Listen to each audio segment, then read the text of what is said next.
today, obviously, and it's a day off in Canada. That's why everything's kind of calm around here. But we'll see everybody tomorrow. They'll just send them off to. Oh, yeah. I mean, good trading here, guys. You can see it displayed on the trade. I only took 4 names, and only one of them were red, and that's SQQ. You didn't want to be shorting that market. Do that thesis out the window really quick, and I think that's a major skill to learn, guys, in trading. Take care, guys. I feel like, I don't know. Welcome back, everybody. What do you say? I think Kirk Cousins has received the most amount of money in NFL history. I know he's way up there, but I find it's got Kirk Cousins is probably much higher than you would expect, but I can't see him being the number one. But more power to him because he's not going to have to throw a single pass if things stay as they are to earn some of that cash this year. Yeah, like Russell Wilson. Well, Russell Wilson's going to play this year. Maybe. I mean, Aaron Rodgers. Well, Dart's not going to start for New York, so I feel like Wilson's going to have to earn at least a few of those checks until the rookie's ready. So anyways, the market is, I was about to say the market's green. It is. But, nope, there it is. Nope. And it isn't. It is, the ES is, but the Nasdaq is like 0.01. Well, it was a second ago. And at the absolute high of day, and I had no idea about this until the midday guys were talking about it, Rivian. Yeah, up 3%, breaking out highs. I have absolutely no idea why, but why not? And I see some people are still talking about Kirk Cousins. Some people are saying UNH go down. Good luck with that. UNH does not want to go down. But I'm only in shorts right now. Okay, well, hold on. Very quickly. AMD starting to pop back up. I shorted this one at the volume-weighted average price. We're 1 for 3 on AMD today. Apple, we're back into it after it broke the trend, and Tesla broke a trend right at that 43 level. So those are the 3 things that I'm in right now. Let us know what else you guys are looking at. But Eric B, first off, Eric B and Rakim. Rakim, yeah. That's where it's at. The God MC himself. You want UNH to go down? I got to presume you took a trend break on UNH. I forgot to mention this. Well, I shouldn't say forgot to mention this because I forgot to remind, because last week I was like, I'll wait until Monday or the start of a new week to get into UNH, fail. But I ended up taking the opening print, which didn't seem very good at the open. But I checked. I did get filled at, it was 04, whatever, 046 or something like that, 304. That's in a personal account. I think it's a bad entry price. Should have bought it last week, but woulda, coulda, shoulda. UNH Beast, one of the strongest names in the market today. The entire sector, healthcare sector, looking very, very good. NVIDIA is very strong. It looks like it's holding up much better. One of the reasons I like AMD short at VWAP is NVIDIA is at the high of the day and AMD is relatively weak. I kind of like that setup. If NVIDIA blows out the top, we should have ample time to get out of advanced micro devices.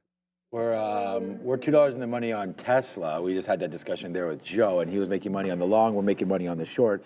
It's Google, though, right now that's in question.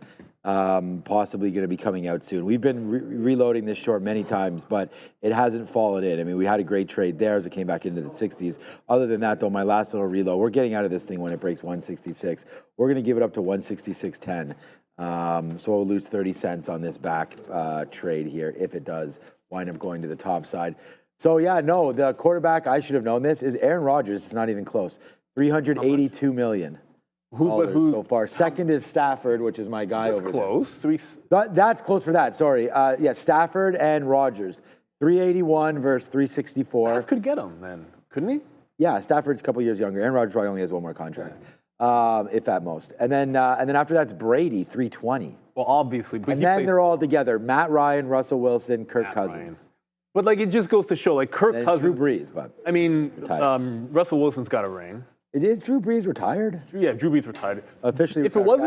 If it wasn't for his shoulder, he'd have played so many more years. Played a little bit more years. But then, Matt Ryan was significantly better. And he retired. Cousins. Yeah, okay. So the only one that's going to So Russell Wilson might be your most paid quarterback if he gets one more big game. But if you look at that top 10, Cousins stands out as the only guy to have accomplished basically nothing in the playoffs and earn that kind of money, which is why. And don't get me wrong, I'm a big Kirk Cousins fan because he's the quarterback. He's the greatest quarterback to come out of. What about Matt Ryan? I mean, I know they went one time and they lost that huge game. We still lost. Atlanta's not that great. They were winning except for a complete fluke catch by Wes Welker. No, they were winning besides having moronic coaches. Yeah, the coaching decisions. Matt Ryan plays. Not that I make any better. He should have a ring. Matt Ryan should have All a those ring. guys that year should have a ring. That they should never have lost. That was stupid. Anyways, Sharif is locked and loaded and ready to go. We could talk all day about sports. That's why we should do like a podcast. I'm only hating on the Falcons because we had the Maple Leafs last night. So I'm trying to make myself Don't feel get better. us started about the Maple Trying to make Leafs. myself feel better. Oh my goodness. But the Falcons have never won a Super Bowl. Last night, Aaron's like, how Not that winning how a are they Super Bowl doing, matters, Daddy? right, Neil? Just saying. Whoa, you have to do that, man.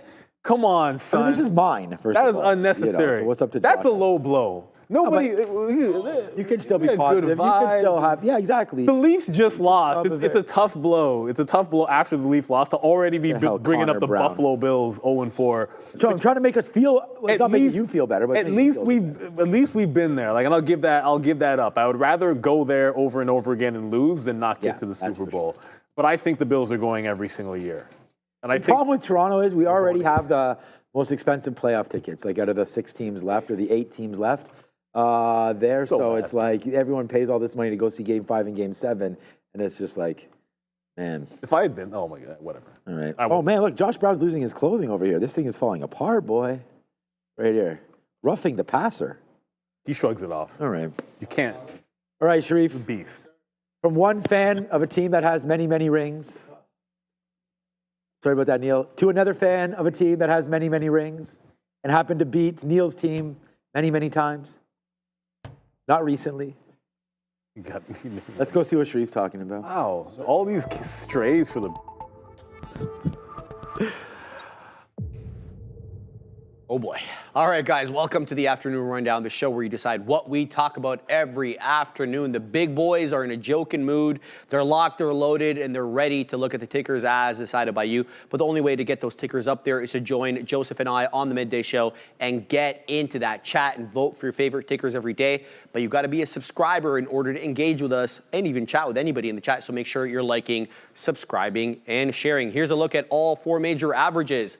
Essentially flat right now on the Qs and the ES, down 0.01, up 0.01. So essentially flat. The Dow's up 0.25%, a little bit off the highs. With the ES, the only one decidedly red on the day, down about 0.2%, just a little bit shy than that. As these yields continue to rise up, guys, the yields keep creeping up. Here's a look at the first ticker as decided by you guys, TSLA. No surprise there. Sean in a short right now. Neil as well in a short. Joseph took this one long. Everybody's making money off this. And you're making money unless you're selling these Cybertrucks because they've got a plethora of them, guys, waiting on the sideline unsold, so much so that they're now accepting trade-ins for the Cybertruck amid plummeting sales, says this report. Well, that's Sharif's fault. Yeah, I mean, he could have easily bought all those 10,000 Cybertrucks, you know, and got them back into that for sure. Like it so much, buy the Cybertruck. Shout out to Sharif there. Yeah, no, look, we had Tesla written down here. We tweeted this out earlier today. Here's the trade that we had earlier. We wrote down 343, on Tesla. So we took it in the first place. That's the number one trade idea. So when the number one trade idea comes up again, you know your boy's hitting that again. So there it is right there. There it is right there. And so we just got reloaded right there, boom.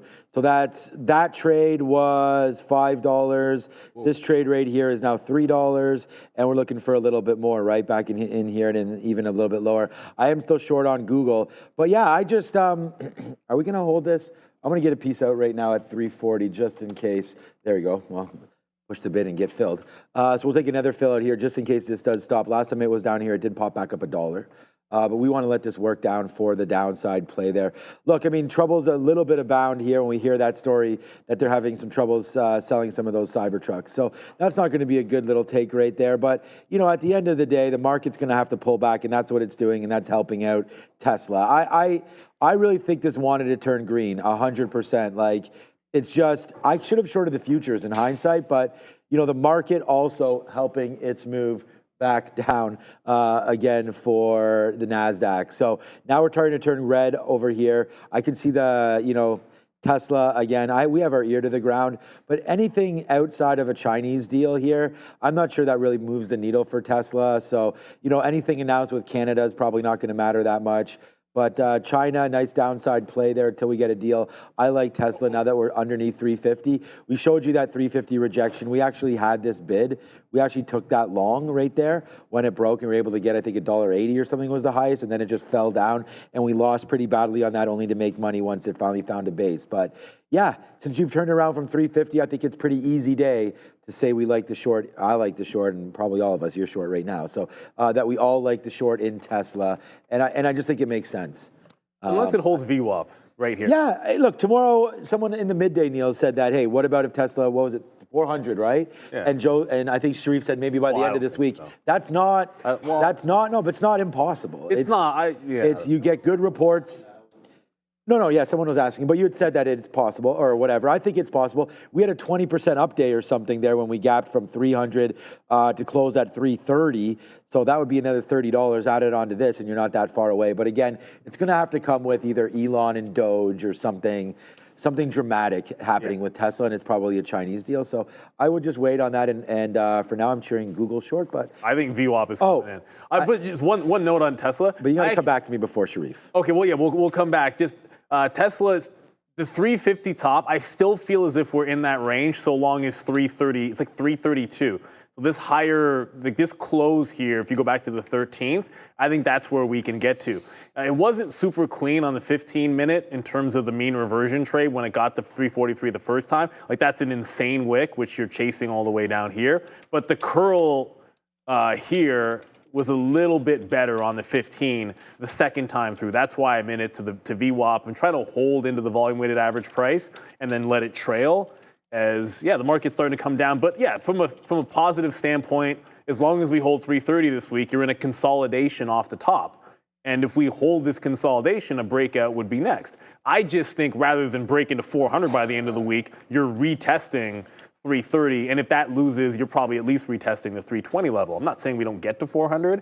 I'm just thinking it feels like we're in a pullback from 350 before we make a real run at it. The reason why I have to pull it back here because there's some people saying that when I was throwing some shade at the Buffalo Bills. First of all, I really like the Buffalo Bills. There's no doubt about it. We had season tickets, by the way. It's definitely like probably my second favorite team. I definitely do like them. But you mentioned quarterbacks that really haven't accomplished anything that have made a lot of money. Yes. Number 10 on this list, Dak Prescott. So, I'm just saying, I have a lot of love for a lot of teams, but Dak is getting the bag. And it's Jerry's world. And I don't have any. You really like to laugh at Dak Prescott. Okay, I didn't realize it was going to get you that excited over there. I mean, I know and again, America's team. No, but as long as the Bills have Allen and you know what Trump should have a hat that says make the Cowboys great again. They're America's team. I will say this about Dak Prescott. Make the Cowboys I have a tremendous amount of respect for how brave he was to talk about, like, he lost a family member and he went like depression, all that kind of stuff. And like most dudes, like especially if you're like a quarterback, you're a big time athlete, you don't have the balls to talk about that kind of stuff and to show that you feel you'd be down just like anybody else would be. So I have a lot of respect for that, but that's like off the field. And I have respect for him as a man off the field. Yeah, I mean, we don't know on these the guys field, off the field. But just because he was brave enough to do that. But on the field, however, where is he? Where you at, Dak? Well, he's doing those hip movements. He's doing that. Right, he's doing that. Get going. The Jameis Winston in his warm-up. Anyway, let's talk about NVIDIA, something that is actually another fan favorite, Jameis strong. Winston. We love Jameis Winston. He's the Giants. He's not going to play a snap. Let's go talk about NVIDIA. They're a beast. They're the Josh Allen of Crab. I'll tell you what Dak's doing, guys. He's looking at those trophies in the trophy case. When Josh Allen walks by, he's looking at an empty trophy case. Here's a look right now on NVDA, essentially flat on the day right now. Several headlines on this one. Jensen is out in Asia. He's in Taiwan, launching a lot of products. Several different headlines, as I mentioned. They're looking at abandoning their Hopper chip in China, saying they can't adjust it. They can't basically make it China friendly anymore. They're going to have to design a new chip from scratch. Separately, Dell came in with this one midday, unveiling next generation enterprise, producing Dell Power Edge, guys. Good look for Dell, NVIDIA flat. Yeah, I think his mic is cutting out a little bit over there, so maybe we need a new battery. All right, so NVIDIA. I didn't trade it today. I made one trade on NVIDIA, Yeah. and here's the thing. My negative stock is NVAX, Novavax. NVIDIA, I did have one scalp trade, but I'm slapping the fail on this. The reason I'm slapping the fail on this is, like, Tesla wasn't the number one idea, Apple wasn't my number one idea, NVAX was the last one. NVIDIA was number one, and I actually wrote down early over under 132. When I say over under, I just want to see, like, at the open, do they hold over or under that price? And this is 9:30. The opening candle was 132.33. A lot of times when you're playing over, I'm looking for it to at least test the low. That didn't happen, just shot higher, but I got nothing on the way up. There was a chance to grab VWAP in here on a bit of a dip, and I missed it. Like, there was this one shot in here in front of 132 where you could have had maybe 132.50s or 60s, and I missed that shot at NVIDIA, despite the fact that it was the only thing I was really looking long if it held 32, which it did at the open. So not great execution. It eventually held to 35, which I said at the lesson of the day. It didn't give you VWAP, but it gave you the $0.50 and then the even dollar. So when it held here at 80s and then broke back above 135, like this consolidation, I grabbed 135. I think I trailed out at the $0.50 for some reason there, which was a little bit early. I must have seen something. Yeah, I'm sure I saw something on the tape because that's not even a trend break. But NVIDIA, relatively strong. I think this afternoon I do look for the volume weighted average price dip. Down, you suck. Because the market's starting to come back into the downside. By the way, I am in a short in a chip name, which is AMD, and that's trying to head to lows. What happened to it? Okay, so ignore VWAP because this chart hates me in the afternoon. It's missing some data, so I'll show you my working black chart. And this one's trending down. I took 3 shots at this. We're 1 for 3 on it. Low of the day is 114.20 because why not 420? So I want to hold through that low break because I just got some out in the 30s. So I'm bearish on AMD and bullish on NVIDIA as long as it can hold VWAP. All right. Yeah, so I didn't really have them on my radar today at all. So first of all, Google's trying to come down. That's not what I'm trading that, but I did not mean to have it on that screen. So I wrote down NVIDIA today as a long. It was the only long I had on the board right now. We could talk about CoreWeave because it's probably going crazy again. But yeah, no, NVIDIA was my only long idea today. It was down here at between 129 and 130. The lowest we got was 131, and that was in the pre-market. I'm not going to take that. And then when the market opened almost right away, we were down there at 131.50. That's at 9:15. But then we just got bumped up, and we just kept on going. So, NVIDIA is going to be one of the best stocks in this market if there is this bull run to continue. AI is definitely a thing. You just mentioned us, so I'll steal your thunder a little bit there. CoreWeave just continues to make new highs. It seems like NVIDIA is 13% or something of this company as well. So that's going to, the more these guys start to bump up, it's like that arm holding with Intel until Intel dissolved it. I don't know why they did that, but nice move to the upside there for CoreWeave. So that's helping definitely some of this NVIDIA play as well. But NVIDIA upside there, and not all are the same. I heard you guys mentioning that. Get down. Yes, get down. We're now $4, $3.50 in the money on that Tesla reload, and now 30 cents in the money, which is pretty good for me on Google on another big position. So there it is right there. AMD looking to break the low of the day. Actually, this is a great shelf break right now, right here, right now, right here, right now.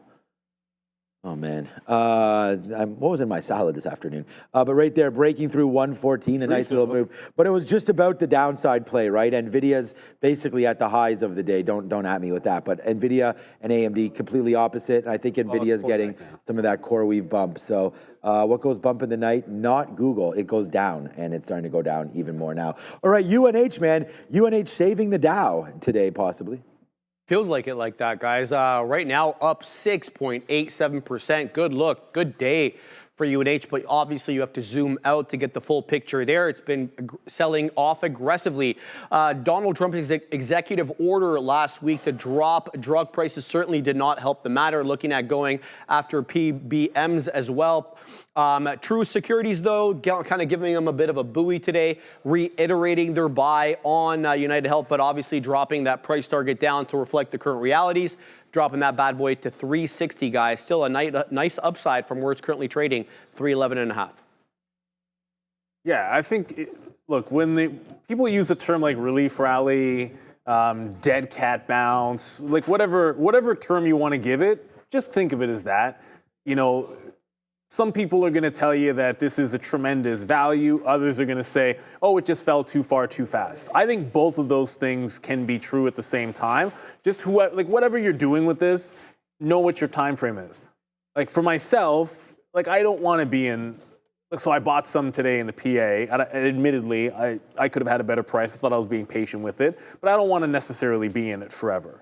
I feel like ideally before the next report I can get out, or it can get back and retest what was like ridiculously long support at the 440 area. Like if it gets anywhere in there, like in this range, probably call it like 400 to 440, even like 380 to 440.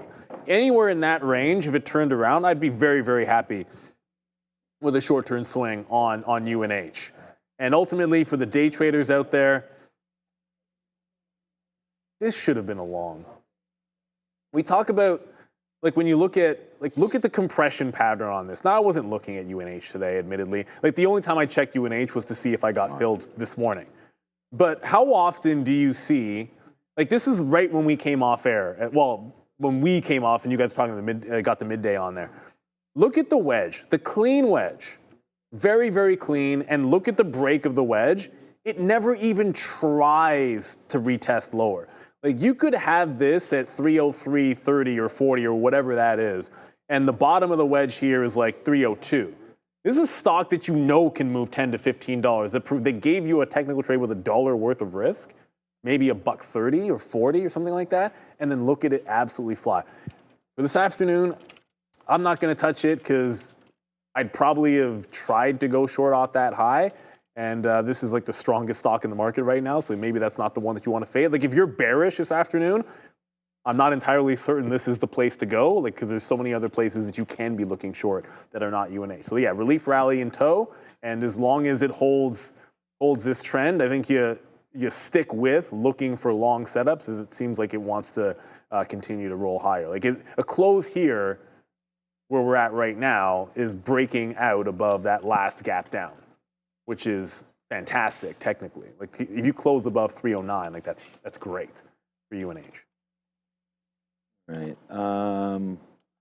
All right, I'm going to try to go short Palantir if we do break this VWAP right there, 125.80. Just giving you guys a play in case it does come through, because we just got some more out of Tesla, and Tesla just bounced again right off the 200-period moving average. So nice downside push there for Tesla, $3 and change reloaded. We started it a little bit early at 241.50. Then we were able to get 242.50, and now you can see a little bit of a downside push there, as well as Google. So these are the two trades that we do have on our watch list, on the sticky note there today. Google 166 and then Tesla 243. So those are the plays that we have. Look, I mean, Neil just talked about the UNH. I'm just going to go over to the diamonds just to show you guys again. I mean, talking about some of that, we had Humana on our mind from Raider Trader to have a look at that as well. But yeah, the diamonds stay green, right? So you get that help from, UNH. Obviously, NVIDIA is helping this name a little bit as well, as they're close to green. But there goes the DIA, nice upside play. They've been really well. I love the Dow Jones. I think it's 30 great companies, and then we have to deal with UNH apparently now. But nice upside play here in this. If there was any index, again, if you're overweight Nasdaq, which I don't know, I am, and probably most people right now probably are anyways, I would go for the diamonds. I really like the Dow Jones. I like what's in that index, and again, just gives you a little bit of everything, and you don't have to worry. It's only 30 companies, so you're diversified, but not all over the map. But anyways, diamonds, I like that. And then, just to capture a little bit more, we talked about XLV. If you want to get away from some of the single stock risk, you have something like this available to you. Yeah, wow, here we go, man. This is really starting to come in a little bit for me. So there it is right there. I got to make sure this is I'm at 36s. It looks like 40s is probably the right place to go. So let's put a bid for a little bit of our net worth here to come out at 41s. We just bid a 41 right there, and we're sitting there. And the reason why I like to bid at least 1 penny under or even the current level is because if and when, and who knows if I'm ever going to get filled, you get filled down there, you get actually rebates if you're using an ARC or a Nasdaq or something like that. But see, just by missing 1 penny, it's already not worth me doing that. So that kind of sucks, but that's why I do it. So, all right, anything else we want to talk about? Maybe some softy. East. Great look for Microsoft today, guys, up 0.87, but it continues to be a part of a broader trend with Microsoft reporting better than expected earnings. A little bit off that all-time highs. Joseph was looking at that during the midday show, so we close in on all-time highs. Today was the first day of their developer conference. Satya Nadella, the CEO, taking to the stage today for a keynote, and he had several announcements. Looks like Grok AI, which is Elon Musk's AI, XAI, going to be using Azure as their hosting site, as well as Mistral and Black Forest Labs, all using Azure, guys, to get access to those NVIDIA GPUs. Got to. Look, I want to say this has been, like Microsoft at least, has been the sleeping giant for a while now. Like, it was the Mag 7 name that no one cared about anymore. Nobody trades it anymore because the volumes are trash. And when we were in the midst of the bull rally, it was the one that didn't seem like it wanted to go. And then you figured, oh, the reason it didn't pull back as much is because it wasn't going as far anyway. So, like, these are all things that I was saying. Don't at me if you didn't believe this about Microsoft, but I certainly did. Oh, before I finish that thought, very quickly, there was this bottoming tail here into 339. To me, it's a VWAP retrace. I trailed out of this, and I could be out of Apple just above break even as well. I have my stop at I think 50 or something like that. But I trailed out of Tesla back through 340. If it comes back up again, I'd look for another trend reverse. But Microsoft, going back to the topic at hand, at this point, I'm surprised if we don't get a test of the high, the all-time high in Microsoft. Like, it just seems like there's no stopping it right now. Like, it's not doing ridiculous parabolic moves. There was a moment when, like, Meta did this at one point last year where, like, after like a week or so of the relative strength, you were just like, oh, wait a minute, when was the last time Meta wasn't weak? And then the next thing you know, you were breaking out tops. I feel like that's what Microsoft is doing. And we just took out another local top. So the only thing left, if we close above 457, is the highs at 470 on Microsoft. That being said, I feel like this is a name that I have been looking to cover some, as I've held it for a very long time, and admittedly don't love it as much as some of the other things. Like, I like Meta better. I know how well it's performing, but I think I'm going to be someone that trims if we get a breakout above the all-time high. Like, I think I'll have to figure something technical. I think certainly if there's a big break and it gets to like 500, that'd be an easy trim. But or maybe I'll just sell some in front of the high, like 10% or whatever it might be on Microsoft. But great look. It's so relatively strong. I just don't think it's a day trade. Yeah, and sometimes the ones that are the most hated are the ones that have this nice little move up. And it's not that Microsoft was hated, but as Neil mentioned, definitely didn't seem like it was talked about as much. I wonder if people are waiting for it to split. $400 to $50, 460, 470. I mean, that's a great high. And it's also like, just looks fantastic on a chart. I mean, you're starting to break out again, and you're just doing it today, basically today, breaking through this 450 and now trying to hold the bid. Generally speaking, you'd want to see this break back through 450, but just kind of like we didn't even make a base here. It just kept on stepping up, and it's just like nice move to the high side right there for Microsoft.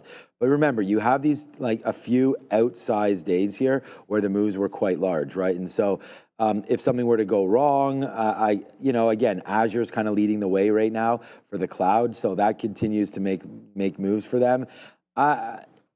I do worry a little bit, like OpenAI I know they're partnered up with them, but we're just going to wait to see, like there's a lot of opportunity out there to move away from Azure and some of the other cloud services. But we'll wait. It still continues to be a nice stock. I still own this, and I don't even know what percentage of my portfolio is in Microsoft, but it's going to be a good amount. And I just remember when it was going sideways forever, and now it just seems to want to move. One of the more healthy charts away from the 200 period, nicely cooking now upside. And yeah, any fade spots is right here. Like, I think if you get anywhere near 460, which you're pretty much there right now, you may just want to say, like, what is $6 away, from these levels? If you like Microsoft right there, or you need to raise some cash, I mean, this might be the one, right? But you're never right. Whenever you sell something, it always goes up. Yeah. Whenever you buy something, it temporarily, hopefully, not hopefully, but seems to want to go down. I think I'm 100%. If I sell something it's because before the high, it breaks out within a week.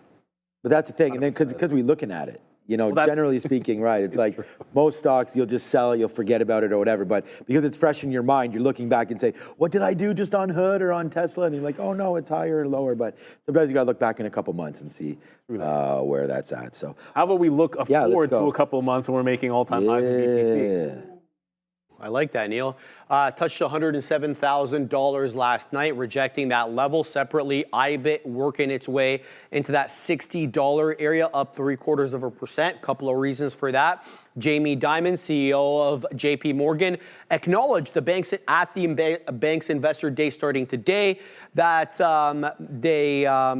that the firm will now allow clients to buy cryptocurrency. However, they will not offer custody access. He did confirm, so not a bad look there. Separately, yes, MicroStrategy, or Strategy, as they're now called, adding more Bitcoin to their balance sheet to the tune of about 765 million between May 12th and 18th. They did add about as I mentioned, $765 million.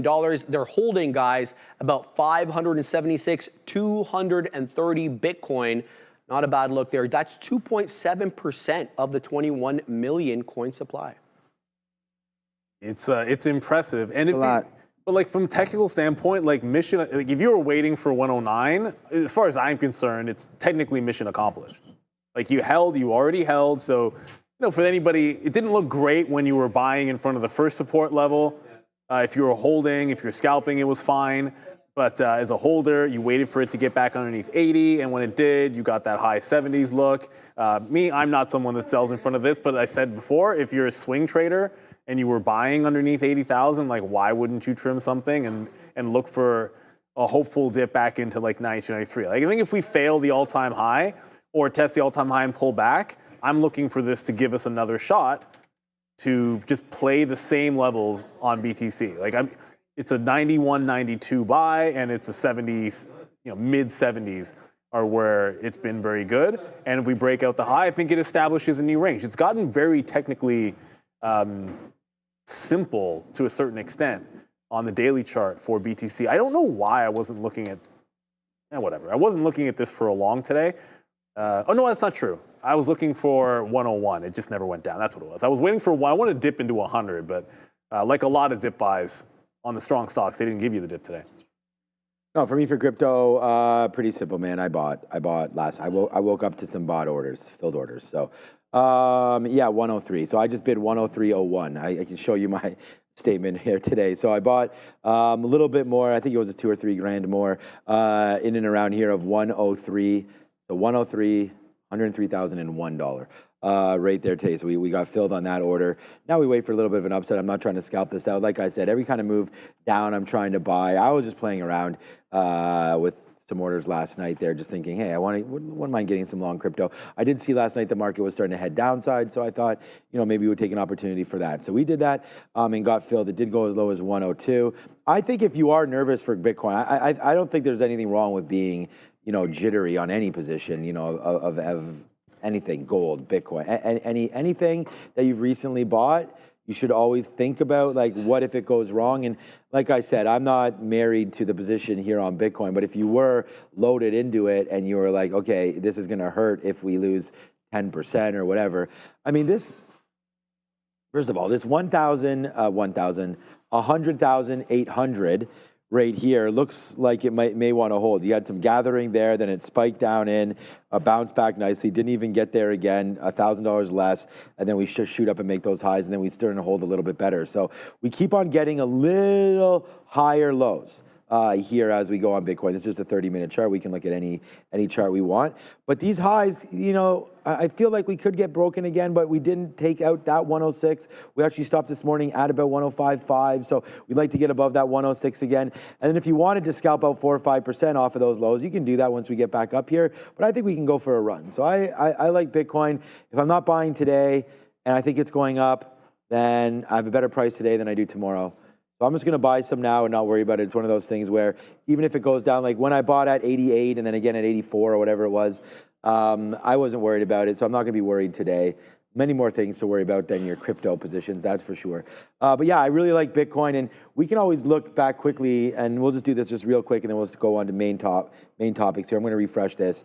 So a little bit higher there so far today. We were down to 33.8, 3.38 million. Here's some of the runners today. XRP, I got filled at $2.31, averaged into that one, so that's a little up again. I'm always putting that 1 cent or $1 ahead. Solana is nicely, it was 160 this morning. Dogecoin's, I mean, some of these names are starting to get a little bit better.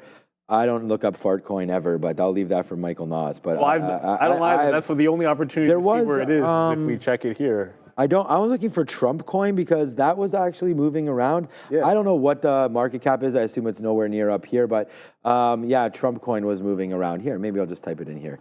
TRUMP. That's just literally what the coin is. So there it is right here. Official. Now I'm screwed. See, this is kind of the problem here, right? Like, what is the actual Trump coin? I guess it would be this one. The one, whatever the biggest market cap is, has to be. Yeah. Right? So like I would guess. I mean, 2.5. That's probably it. Yeah. But anyways, there it is. $10 there today. Trump. I'll find out maybe a better one. Yeah, this was probably it. $845 million worth of trading today on Trump coins. Okay, I hear that Adara is calling for us.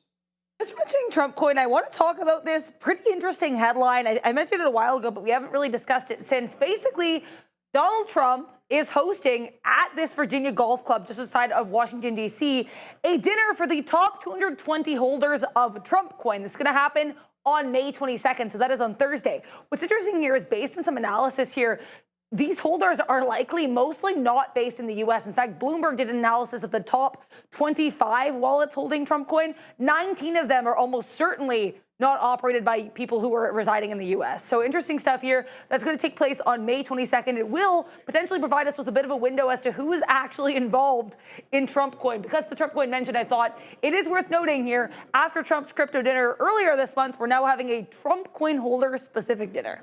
Back to you. Goodness. Girl Dad. We had a couple super chats in here. Shout out to Jedi. Shout out to Girl Dad in there for both the super chats. We'll get them both. Dominican pesos from the Jedi. Ooh. Appreciate that.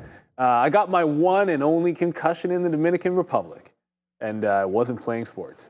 Opinion on PayPal, we'll get to that in just a second. You can see I have PayPal up right now. Girl Dad, what up? It was Barbie Day at the Jays game when I was there on Saturday, so like this big Barbie theme, and they had some of the dads had to do a hairstyle, well, the Jays dads had to do like a hairstyle thing. They put a video up. And what was amazing was you could instantly tell, based on what they did, which Blue Jays players had daughters. Oh, yeah, okay, yeah. Like, they knew what to do. Gossman was doing actual braids. And then one of the other outfielders, he's got girls, and he did the real pigtails. And then the ones that had boys, it was just like, they just both looked like trolls. Like, I don't know what they were doing with the hair, but you could always tell a girl dad versus well, anyways, opinion on PayPal, we'll get to that. But Tesla, 84 million in calls purchased today, 340 strike. FYI, Sean, your Tesla short. I just got out 340, and I wonder, not that I wasn't looking at that, and I'll get to maybe we'll get to PayPal in a quick second, but like it basically just did a bottoming tail candle, and there has been some chop at the 340 level. I didn't think it was egregious, but it made some sense. I think where that'll be interesting is if we retest the 340 and try to bounce off that, like gravity towards it, and then we bounce again. But I wanted to get to PayPal for you there, Jedi. Love the name, by the way. Finally started Andor, and I'm already loving it. It's the best thing that Disney is not doing anything better with Star Wars than Andor. It's such a quality show. It's just you don't even have to be a Star Wars fan to enjoy it. That's the best part about it. So I'm actually not that, I don't love PayPal. I haven't loved PayPal or Block, which is the one that I used to own, in a while, but it's starting to look pretty solid. You're getting a consolidation over these March resistance levels, and with a nice hold today. So as long as you hold this 71 level, I think it's a nice consolidation. If the market's going to react to this downgrade by holding these highs or holding these levels, then I think as long as you hold 71, you're good to go to test the 200 pre-moving average. I think that's more of a trade than anything. I don't love PayPal. In fintech, the fintech name that I don't own that I like, that I want to try to own is Robinhood. It's just a matter of what am I selling to get into it. But I'm not a huge fan of PayPal in general. Don't use them as much as I used to, but I like this consolidation level. If you lose the bid at 71, I think you've got like 7-8% downside risk. Apple looks like it just came out at my entry. So Apple, another one not getting to the volume weighted average price. I think Apple's turned strong. I think it's fair to say. Like the short, you could have had it at up top, but at this point, like it doesn't work underneath the prior low, and now you're breaking back out. So I'm going to stay away from Apple short unless it's at the absolute high or like maybe 210 or something like that. We'll have to let it travel a little bit here. But yeah, I do like PayPal's consolidation. It's got some catch up to do. Just not something I want to own in my long term. All right, yeah, and just to address Girl Dad there, like, yeah, I'm getting out of Tesla. I'm already, thinking about this in a different light right now. So I'm not. We just bounced off the 200 period. Like when we have the high of the day, we're getting light. Like we only have a third left. No, actually less than a third left of this position, probably about 20 to 25% left right now of this position. Whenever we get the high of the day into VWAP into the 200 period, that to me is pretty much a switch. So we're going to need to cover that. We didn't even test VWAP.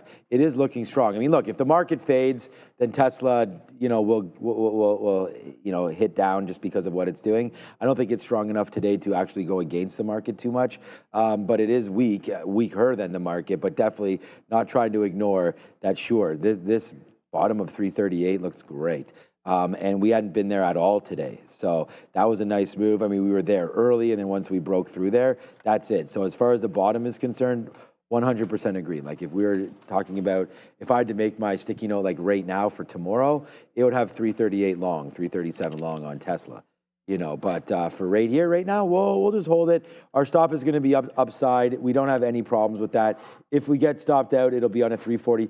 Like my stop on this trade, it was just north of 343. It's what we wrote down on here. So I'm just taking it because it works so well off the jump and trying to have that happen one more time. Okay, we got reloaded. We got a little bit more there of Google. And I heard what Neil was saying on his lessons of the day there. And, if you like something, you got to sort of take something there and then just be careful with it. So that's what we're going to do right now with Tesla, with Google. I just bid some 75s and got a little bit out because that's an 88 reload right there. And I'm also bidding 70s, hoping to get this 50 period. Then if we get anything back into here near the 50s again, then we will have to sort of bail on that trade. I mean, we don't have to, but I want to be lighter and lighter as we come in right now to it. I'm actually going to put a bid here at, there you go. I'm going to cancel thy 71 and take a 74.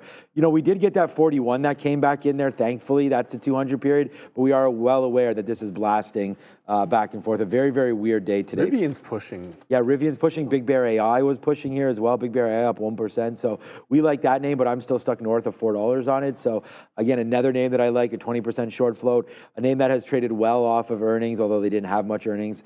But yeah, Big Bear AI, we're going to have to wait for Palantir to, we don't have to wait for anything, but Palantir, these guys are both big data, big AI, big foundries. There where you basically load in your data, they analyze it for you and spit something out for you.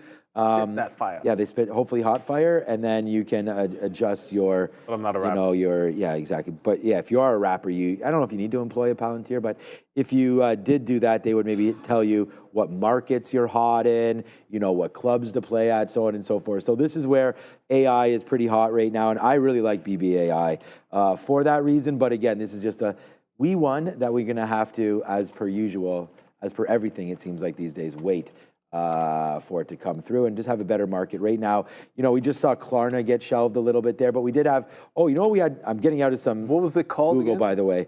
We had eToro. That's so we had the one. eToro. I just wanted to see what this was doing because CoreWeave is a super hot fire IPO, but eToro, the other way around. I don't know anything about this. Aren't they just like just a platform? Yeah, they're trade crypto. Yeah, they're a trade. Yeah, so nice downside play there. Coinbase on the addition. By the way, we just covered. See, this is what I mean about talking and doing this job and just getting really busy at one time. It's like as I'm talking about it, I'm also trying to get some more out. So we take a 70 fill there, so we get a 74 fill, then a 70, and we're still waiting down here into the 50s, but we may not get that out of Google, so we're gonna have to wait for it. But what I was talking about was eToro. So again, we'll wait. Down 1%. We'll figure out where they're going. But holding VWAP pretty nice for this name. Just not that much. Well, I was going to say not that much volume on the chart, but pretty good. 700,000 shares today for eToro. Hail Klarna. I don't know if Klarna's coming. Why we hail Klarna? What's so great about Klarna? I know. Look, I think the fact that we're back into a bull market would suggest to me that the things that we're waiting for, like Discord first, and then we can talk about Klarna and whomever else I'm forgetting for IPOs this year starts to come back into play. So we're excited for IPOs. Obviously, CoreWeave has been extremely successful. No question about that. I think just to a lot of people, for myself, a lot of surprise there. So it is what it is. But I wanted to get to, look, Rivian 3.5% to the upside. But when you look at the daily chart here for Rivian, almost to a T, like at this level we're at right now, 16.5 or so, this is where we rejected big time at the beginning of the year.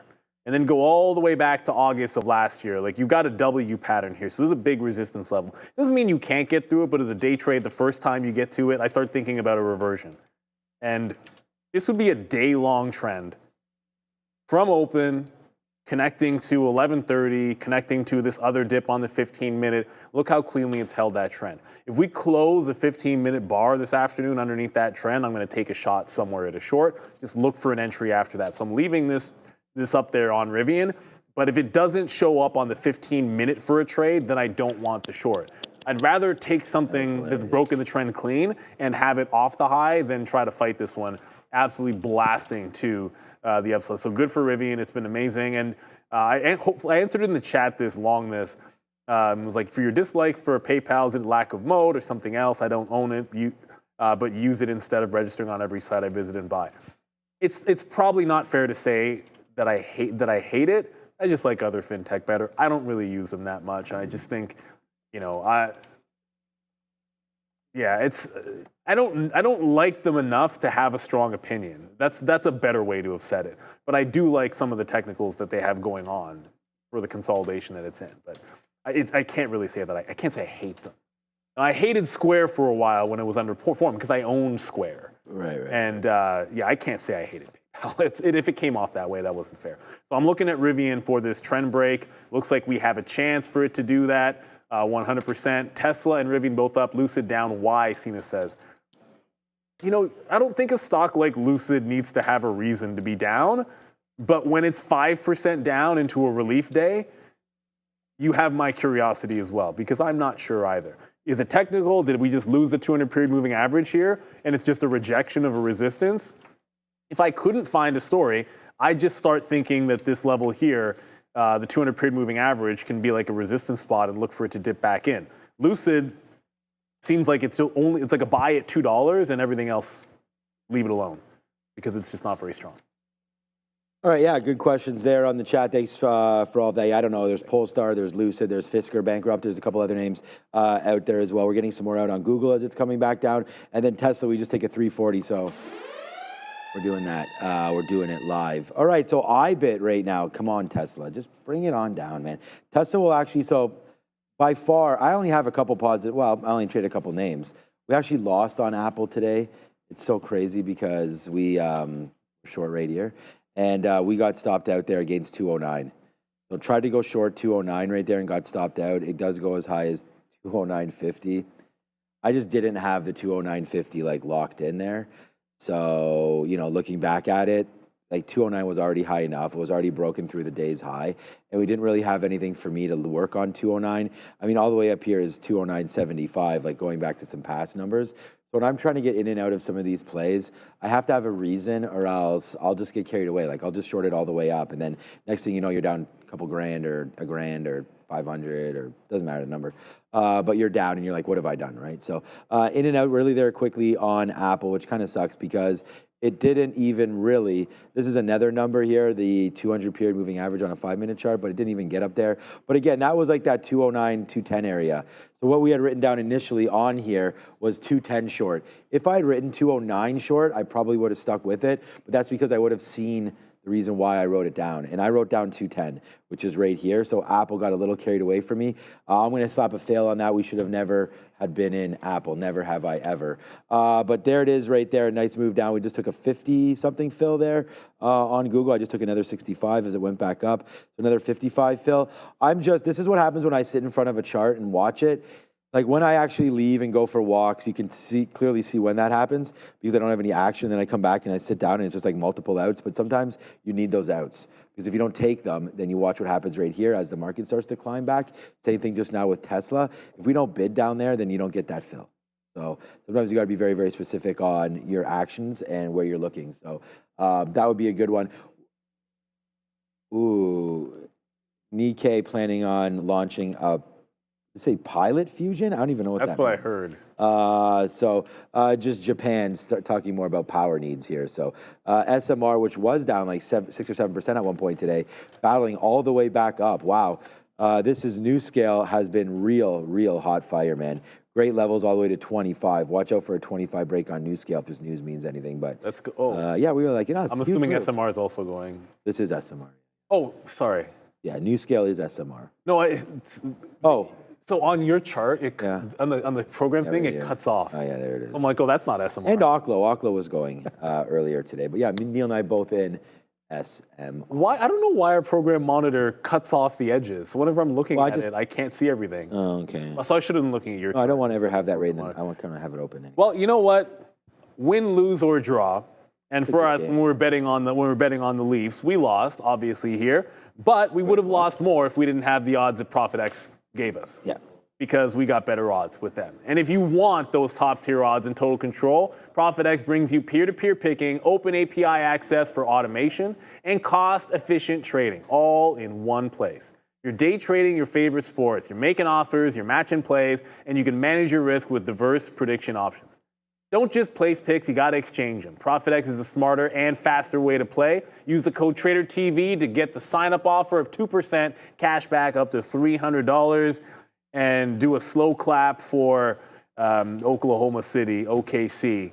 I think, I'm not a big NBA guy anymore, but I wish it had been a competitive Game 7, but I'm pretty excited to see what, when you have Edwards versus SGA. I think that's gonna be a battle. And shout out to Pascal Siakam and the Pacers versus the Knicks. I think you've got some interesting matchups, maybe not what the NBA wanted, but all the better then, as far as I'm concerned. I think it's much more fun when you get these matchups coming in. I think they're good. They should be good series. These are tomorrow, so I don't think. What's tonight? Nothing. There's probably only baseball tonight. You know what? Does Caitlin Clark play? She played yesterday. Tomorrow, so not till tomorrow. Anyways. I would just double. Yeah, she triple double. But then there was you see the flagrant? Yeah, but It's whatever. complete BS. That's not a flagrant foul. It wasn't a flagrant foul. The WNBA is hating on Caitlin Clark. It wasn't. I saw some stuff people talking about it next. Angel Reese gets fouled by Caitlin Clark and it's a flagrant. Then I watched the play. Right. Let me get the heck out of here. Flagrant foul, my butt. She had an open layup, and you do a hard swipe, which I've done that before, and it's not a flagrant. And then what's her name? Reese comes up like she's gonna fight her. Yeah, these girls are all, remember. Exactly, they're all jealous. Caitlin Clark. Not all. Well, a lot of jealousy. Well, I know Reese because I've seen the press conference and stuff. I don't know about other people, but You guys are haters over there in the WNBA. But, I mean, congratulations for Caitlin Clark to actually make people talk about the WNBA. So there you go. So, well, that's what I'm saying. you literally just went to ProfitX and you said Caitlin Clark. I mean, No, because my first thought was if there was no NHL, whatever, the Leafs aren't in it, and then NBA games don't start till tomorrow. I'm like, well, what else is going on? Yeah, good. Might as well. And I guarantee you, the most action on WNBA is probably 10 times as much action on her team than on any other. It's so funny because I saw Caitlin Clark yesterday, actually, during one of those highlights. She picks up the rebound and runs basically right by everybody for a layup, and Angel Reese just misses the rebound and then just walks back. Again, people are built different, and Caitlin Clark is something else, so that is for sure. Okay, I mean, the market's not doing a whole heck of a lot. We'll look at Rivian Randy when we get back, and we'll look at a few other names. Dara has something. Yeah, just be aware here. For one, keep an eye on this market. Fed's Bostic speaking right now. Tomorrow is actually going to be a way bigger day for Fed speak. We have a steady stream of Fed speakers throughout the session, but we've had quite a few today as well. Bostic saying that he's seeing one interest rate cut this year, and that basically the Fed could actually be pulling forward its actions if these trade negotiations pick up. So as of right now, though, forecasting one interest rate cut. Also, Donald Trump attending a bill signing ceremony. We have very few details on this, but he's going to be there alongside his wife, First Lady Melania Trump. Again, he can always be asked any questions about any market-related or unmarket-related things. So I will be keeping an eye on this. If there's anything that moves the market, I'll let you guys know right away. Back to you. I'm just going to address Hunter. Here's Hunter Harvey in the chat. He's not even at his desk. He's a closer for, well, he was a closer. Yeah. Ask if Obi knows who either of those women are. Oh, no. I'm not. No. There's 0% No. chance. WNBA, no chance. No, it's not even. You might think they're like Fed speakers or something. But the type of athlete that Obi's gonna know is like Kobe Bryant, LeBron James. Really? Kobe Bryant, of course he knows Kobe Bryant. Really? Like it's just like the transcendent type level person is who he'd know. Come on, and he knows Kobe. Yeah. But he has no idea what his number was. Oh no. Team? I think he might know team. I think he'd get the team. I sure as heck hope so. But we're just playing around with Obi, but very focused on other. No, but I promise you this: he'll know. Nothing wrong with not knowing. He'll know every single level on insert stock that he liked last week, right? Like it's just some of us also waste time with a bunch of. Like I have a bunch of sports stuff in my head that everybody wastes time that I don't need in my head, but I have it anyways. Like it's just life. All right, so we're getting reloaded again, but maybe not for very long as this market's trying to go back up, and we're not just going to sit here, just keep on getting, or not getting run over at all. We just got some good prices there on Google, but I can clearly see that this may not be working out for me right now at this high level. It just keeps on ticking higher, guys. Like if I take away all these fills, and so we're getting some outs right now. We just took some 86s right there because we just got 97s. So hopefully we can make a move lower. I'm going to take out another bid as well if we can. And I'm just trying to lower some of the risk out of this trade because the market's going higher. And I can see that right here. We've bounced off of the 50 period. Well, not really bounced off of it. What I was going to get is we're nowhere near VWAP. So the market just seems strong and holding some of these highs. So a couple good outs there. Getting a little lighter on this, not trying to be married to the thought that Google only wants to go down. Because if I take away some of these, I can just get rid of my ticks here, and then we can see like what this chart actually looks like without it being clogged up. I mean, you just bounce. Like if I was looking at this and saying, okay, I'm not in this position and I don't have like any past biases, it does look like it wants to run the top, right? I mean, comes in here. Doesn't necessarily hold VWAP, but sure, we have some nice dumps there. But this 200 period moving average, sure, it's actually held it pretty much all day. Like you're going to get some of these movements. I don't even know what was going on here at 12:20. Again, I wasn't here, but doesn't mean I shouldn't know. But that was a pretty aggressive move from 165 down to 164.50. So that was like $1.20 or 30 in about 5 minutes, and then completely recovered. What time is it? 12:20. I don't know what happened there, but Google completely recovered all the way back, and since then held the 200, held it again, and right now just keeps on making, like if that's the low, that's the new low. Right now it looks like we're trying to make higher highs rather than lower lows. So yeah, I think that this position is possibly in jeopardy. So if you're gonna lay your head on anything, I would much rather trust this Tesla short. Is there news on Google? Because I mean, I'm trading it. I should probably know if there's no. But that candle, I just went over. I got no move on Apple, no move on Microsoft, no move on the Qs, no move on, like nothing reacted to that move at on Sean's chart there. Mm-hmm. So they probably thought that I was long, so it tried to rinse me out there, and then it got me. But no, another fill there. I'm going to put those whoopsies. I'm going to put those customizations back on. If you are joining us, make sure you do hit the like, the subscribe. We're trading with real trading here. But let's go over some other names maybe that are flying around. So we'll just take a look at the chat. NVIDIA. I don't want to talk about NVIDIA all the time. Everybody wants NVIDIA all the time. PTIX. Oh, yeah, I think that was in our watch list, I believe, at one time. Yeah. Protagenic. Right there. Ooh, look at the time in sales. I mean, that's without even the chart loading up or anything like that, over 90 million. I'm going to get out of some more Google here, even at 90, believe it or not. George isn't at home. Leave it a message after the tone or something like that. I must be gone. Home and tone. All right, pick up the phone. Where could I be? Believe it or not. Is not home.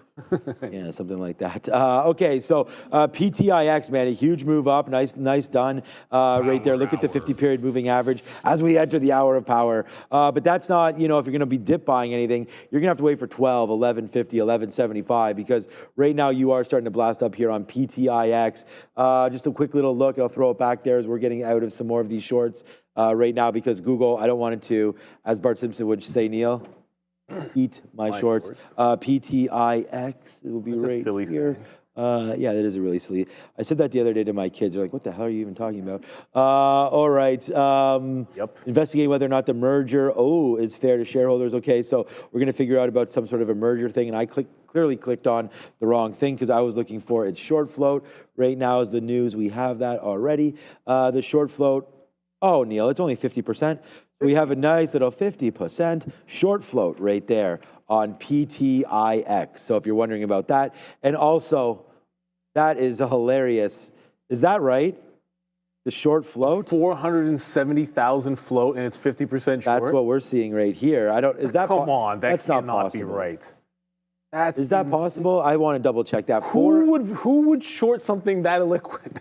Well, plus it's done 91 million shares already. Yeah, well, so the turnover isn't. Yeah. Maybe there was supposed to be a comma or a decimal place there instead. But then shorts can't be getting spoiled because how could 470. they still be in it if it's turned over that much? They're out. I mean, that number is not normally times 10. Let's go over and figure out what Adair is up to. Probably this. It's actually going to be about PTIX, guys. I looked into it. I usually use Trade Ideas and FinViz. Trade Ideas, I'm seeing a short float of less than 4%. Now, sometimes there's a bit of a difference here between FinViz and Trade Ideas. In this case, they're both just under 4%. So it does not look, I'm at least not seeing this 50% short float, but PTIX, as noted earlier, does have a pretty small float, just under 500,000 shares total. And that's both FinViz and Trade Ideas once again. Back to you. You don't need to have a respectable float to be listed in the exchanges anymore.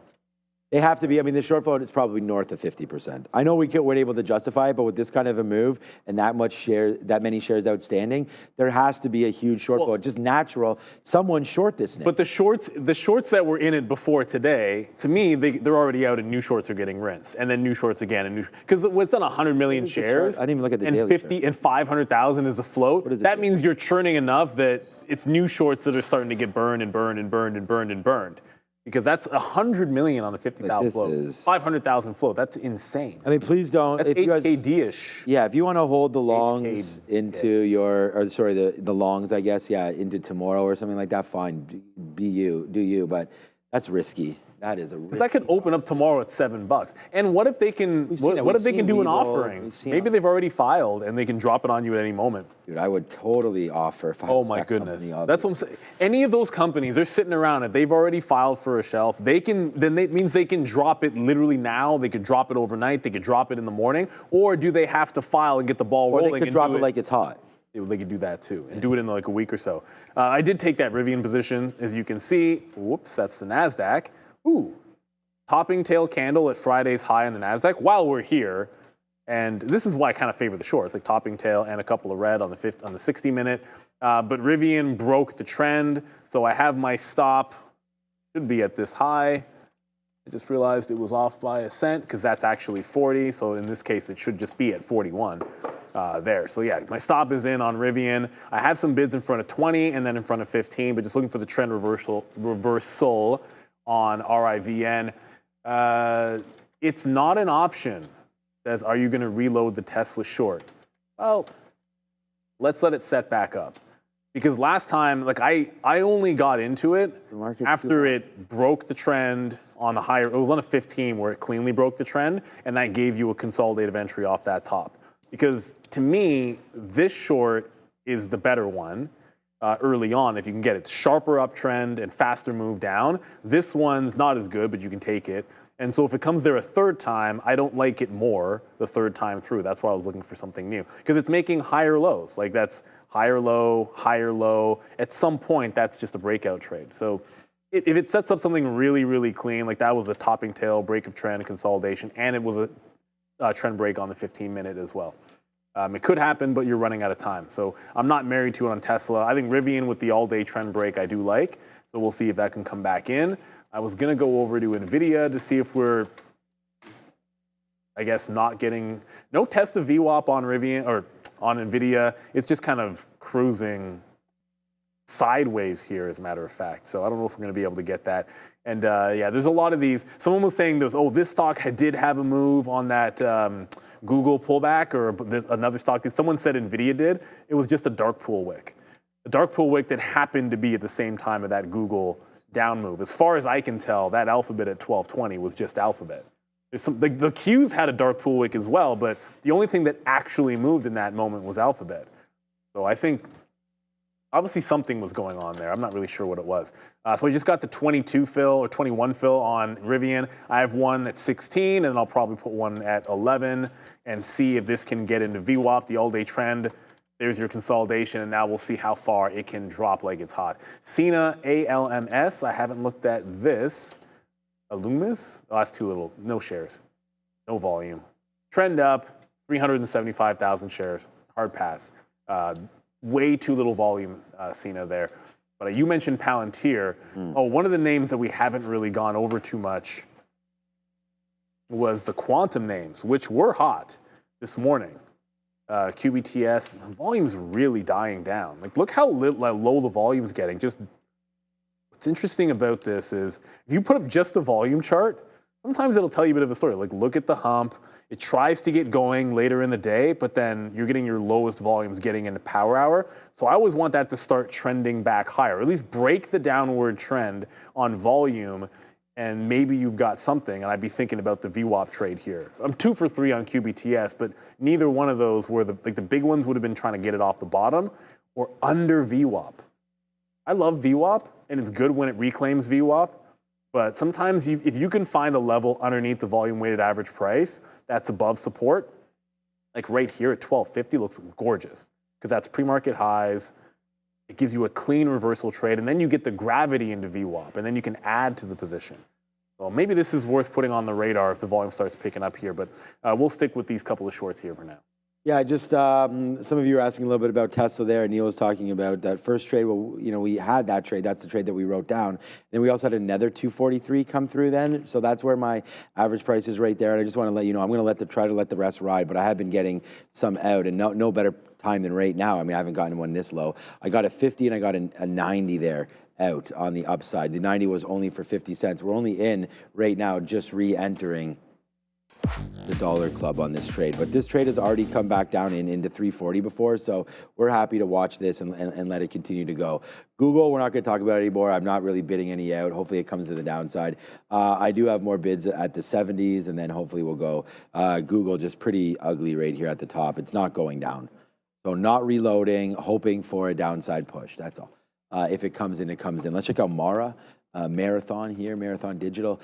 A good move up there today for sure in crypto, but Mara, just heading lower. It did get to green and then now fading out a little bit here. As you can see on the daily, it's done real well. And it's just trying to base again, I think, before another rip. I mean, I was always saying that, like, why?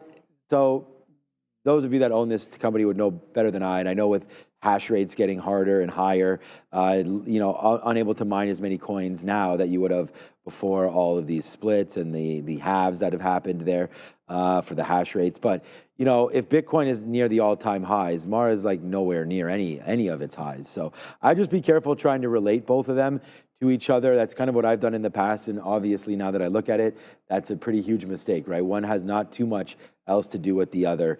Although we've seen on big days, obviously crypto can go and so can Marathon, but I think this is still a short near 17. So anything up into there, I like that. Right now, we're not quite there yet.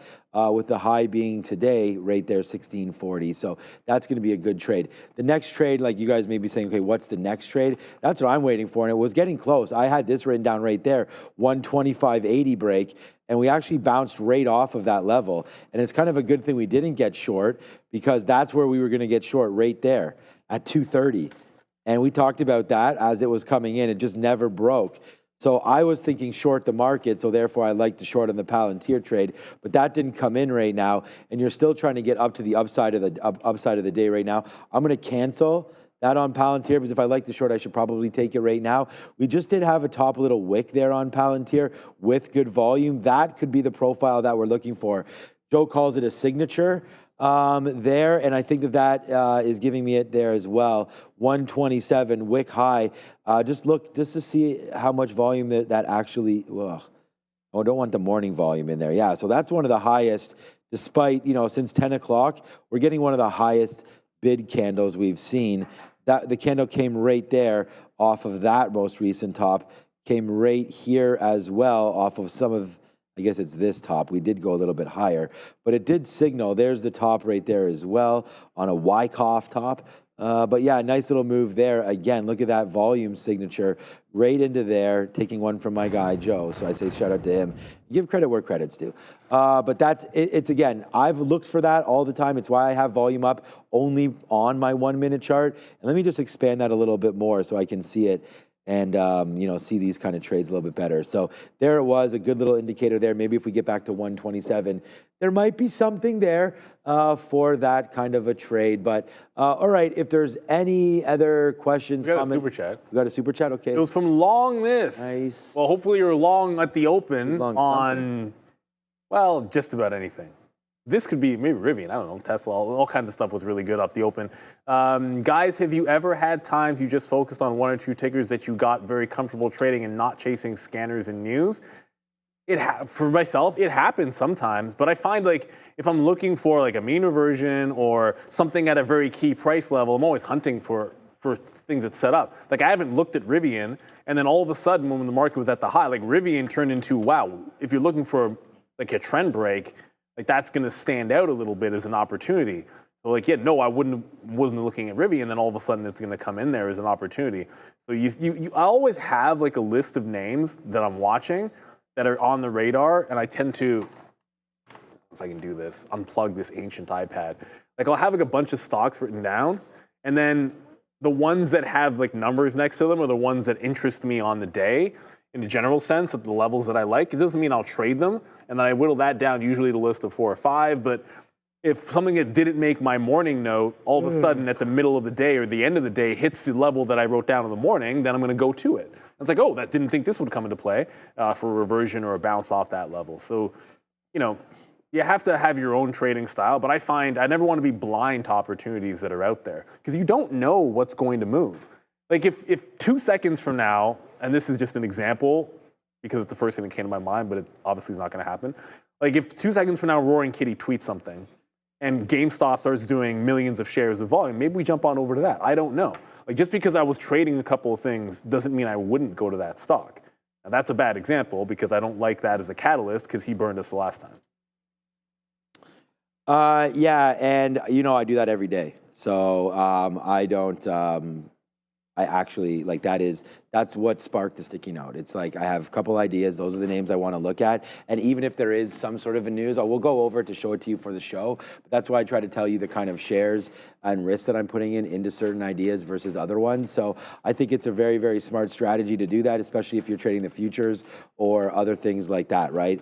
I've learned to put the most buying power into trades that, and tickers that you're most comfortable with. And I think that that's the best thing to do, and that's the smart thing to do. But if you are chasing news, you can have bigger winners, but you're never going to have unless you're definite on the story and it's maybe a story of a stock that you're familiar with, it's very hard to judge. Like, let's just say J&J right now comes up with a trial news or something about talc, I don't know, something about whatever, who knows, a new form of cancer found in something. So obviously it's going to make a huge move on J&J, but I don't know what that would mean for their stock price, what level. I would just look at supply and resistance zones and try to play off of that. But someone that knows J&J, not just an analyst, but someone that maybe looks at this space and has seen news like this hit before would know, okay, that's initially a 5% move and then, wait for some sort of a balance. It's kind of like if we see Tesla miss numbers, we know it's not necessarily the end of the world. What's behind that story, and we look to get a little deeper. So I just think comfortability. I said that last week and screwed it up more than I did today, so maybe I did that better. But yeah, so I think you just got to be comfortable with what you're trading, which is why I'm always trying to look for similar names, but also similar opportunities technically. Here's a good example that we missed earlier. There's 113, right? So if you were thinking, hey, weaker against the market is Disney right now, and even if you're looking at the ES or Nasdaq, same difference coming through right there. And then you find that 113 area. So they just basically gave you a shot to short that 113 again because it gave it to you right there. So as we look at some of these names, I know that Disney's not going to go crazy. That would probably have been worth a shot for 20 or 30 cents, and now you're, well in the money off of that. So you always want to keep going back to some of your favorites, but not get caught and not be too tunnel visioned on those. So I think that that's important.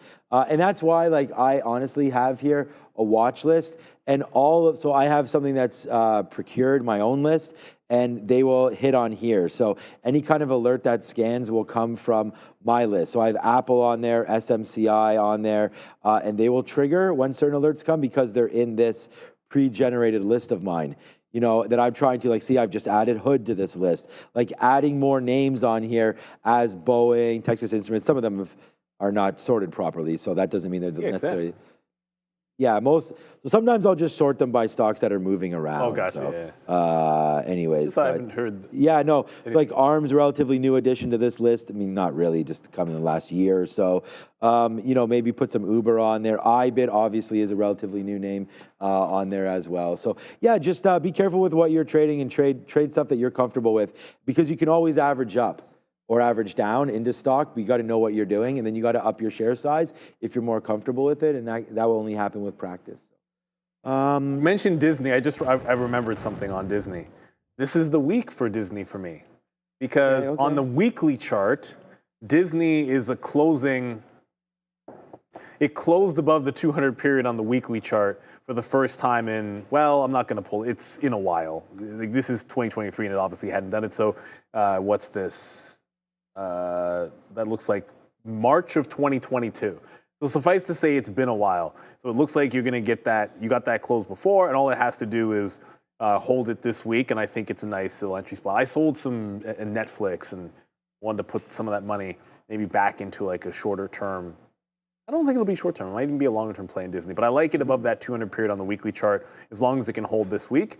I want to go back to Adara. Sorry, we're going to go back to Adara, and then we'll come back, talk about some positions here, because I think the market's starting to come back in. Just be aware here, Donald Trump and Melania have actually taken the stage here at this bill signing event. But the thing I really wanted to talk about here is this comment we're getting on G7. According to the U.S. Treasury, or at least sources close to the U.S. Treasury, they're not expecting any trade deal announcements to take place at the G7 finance meeting in Canada. So again, that is just a report coming from a source that's apparently briefed on U.S. preparations, but it doesn't sound like the Treasury is expecting any trade deal announcements to come through at G7 this week. Back to you. G7's in. You say that in Canada? Where is it in Canada? I didn't know that. Yeah, the G7 last time was just a little bit north of here, and we had all this protection. Not last time, but maybe wasn't there there was the protest and they boxed them in or something? That was that was a long time ago. That was a while back. So it's happening in Alberta. It's in Alberta. With the Black Plague or something, whatever that. No, what do they call those guys? Not the Black Plague. The protesters all in black, and they go all to all the G whatever summits. But it was wild when it was here in Toronto, so I'm glad it's not. Yeah, they were just rallying. I'm glad it's not here, man. Very glad it's not here. Black Flag? What were they called? It is. No, it's not the Proud Boys. Proud Boys are Canadian, but the ones that go to all the G7 and G. It's not Antifa. Whatever. It's. You guys, no. Yeah, is it Antifa? No. Is it them? No, I don't know. Definitely. Whatever. We can look up last time in Toronto. Anyways, it was nuts. All right, maybe it is. Who knows? We don't have too much. I don't want to say we don't have too many protests here, but I drive by Queen's Park every day. It's sometimes it is, sometimes it isn't. Yeah. Not too much going on right now. Okay, so there's lots going on. But Google right now trying to take out that high where we get stopped out of that. Amazon a nice move higher. The market's trying to get going, although it doesn't look like it. Very specific names going, and for some reason Google is one of them. I wonder if it's because we have that quantum sort of rally that's been sort of in foot there today. No. So Google just kind of going on its own. So that's fine. We've already learned our lesson of that to try to get away from it. All right, iBit. I mean, what a great day for Bitcoin, man. We're in the money $3,000 off of our most recent buy, almost to the exact dollar right now. 103.01 I bought. So $10, $2,010 lower than where we are right now. We're in on this. There's the break of VWAP. Maybe that should have been something there.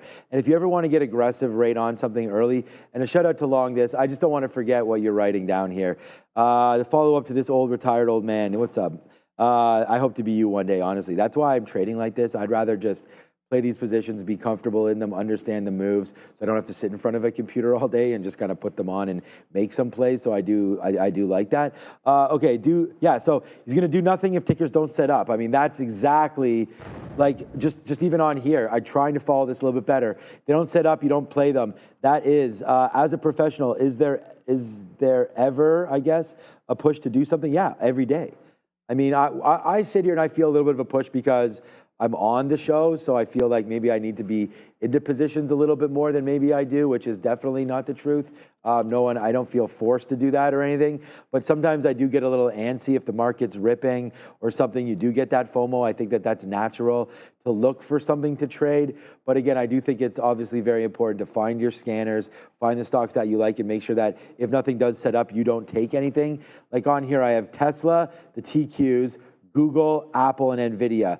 So I've traded 4 of these 5 names, and the NVIDIA one just did not line up for me. I had a bid down there at 130, 129 to 130, didn't hit. But every other idea that I have on here, including Apple short, I traded that, although I wrote down 210. I got a little anxious with it and got 209. So you can see we punch out fast and learn our lesson from that one as well. But yeah, just stay disciplined and get into that.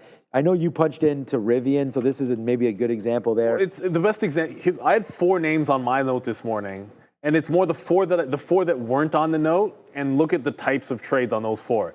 Rivian, one shot, clean reversion, right? Like it just out of nowhere it does that. And then there was CoreWeave, which went absolutely like stupid ham. I didn't get a very good entry, but it's the same thing. Big straight shot up, one mean reversion.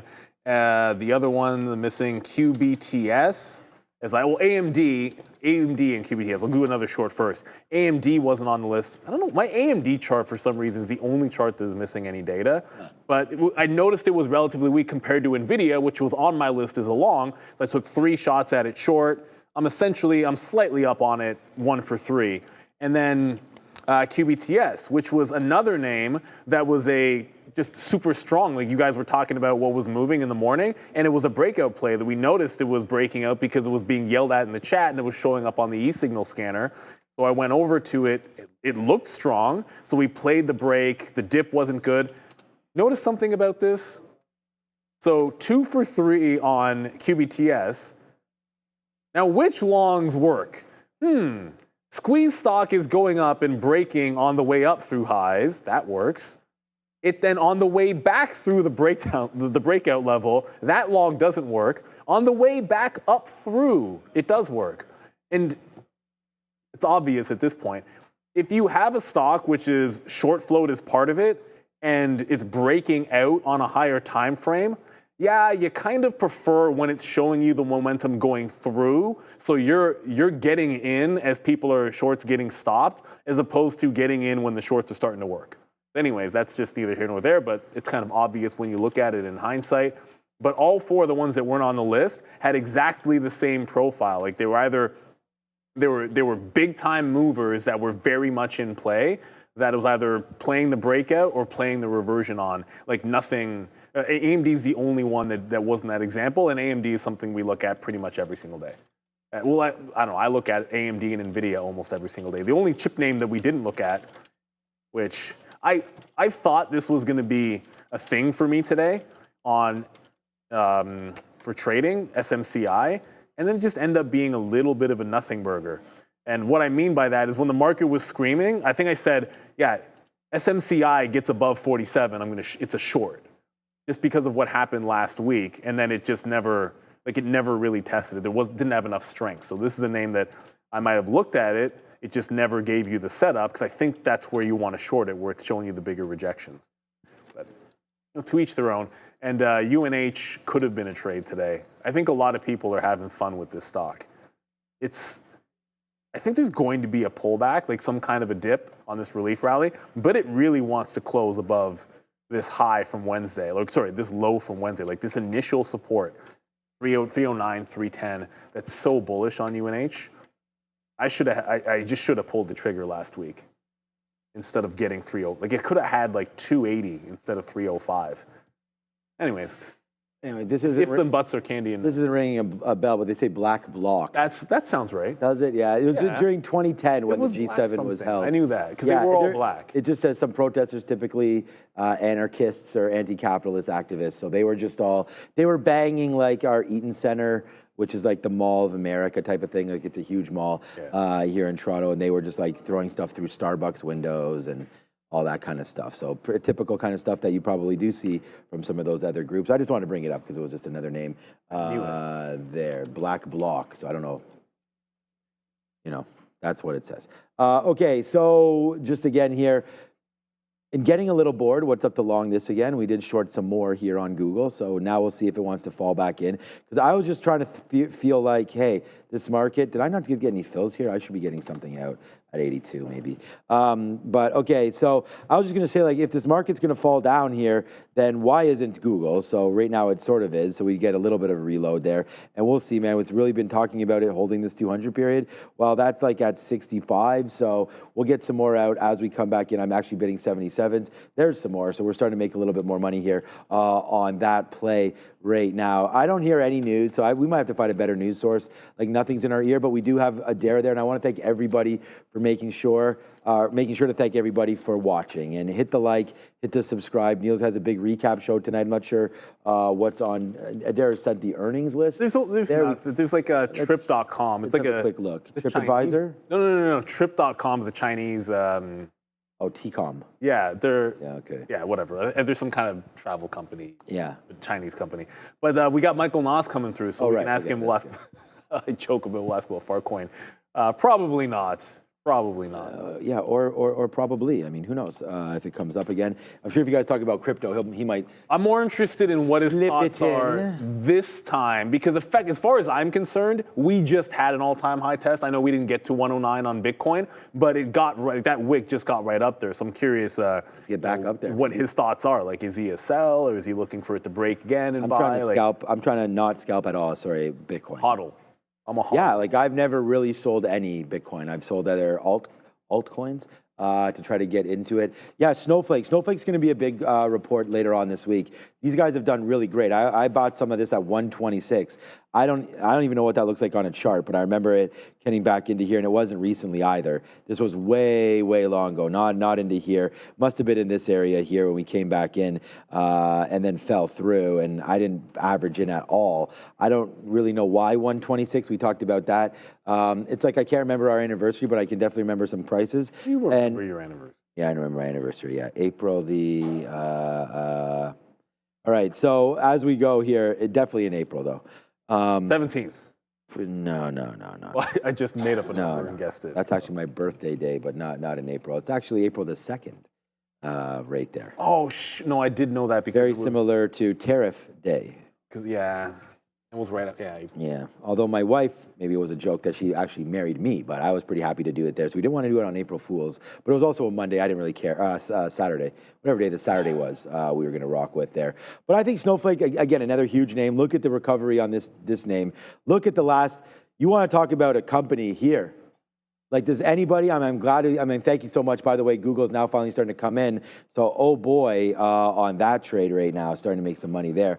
But this has had now 1, 2, 3, 4, 5, 6, 7, 8, 9, 10, 11, 12, 13, 14, 15, 16, 17, 18, 19 straight up days, 20 straight up days, beating Meta's move higher right there. So it's a huge move higher on Snowflake.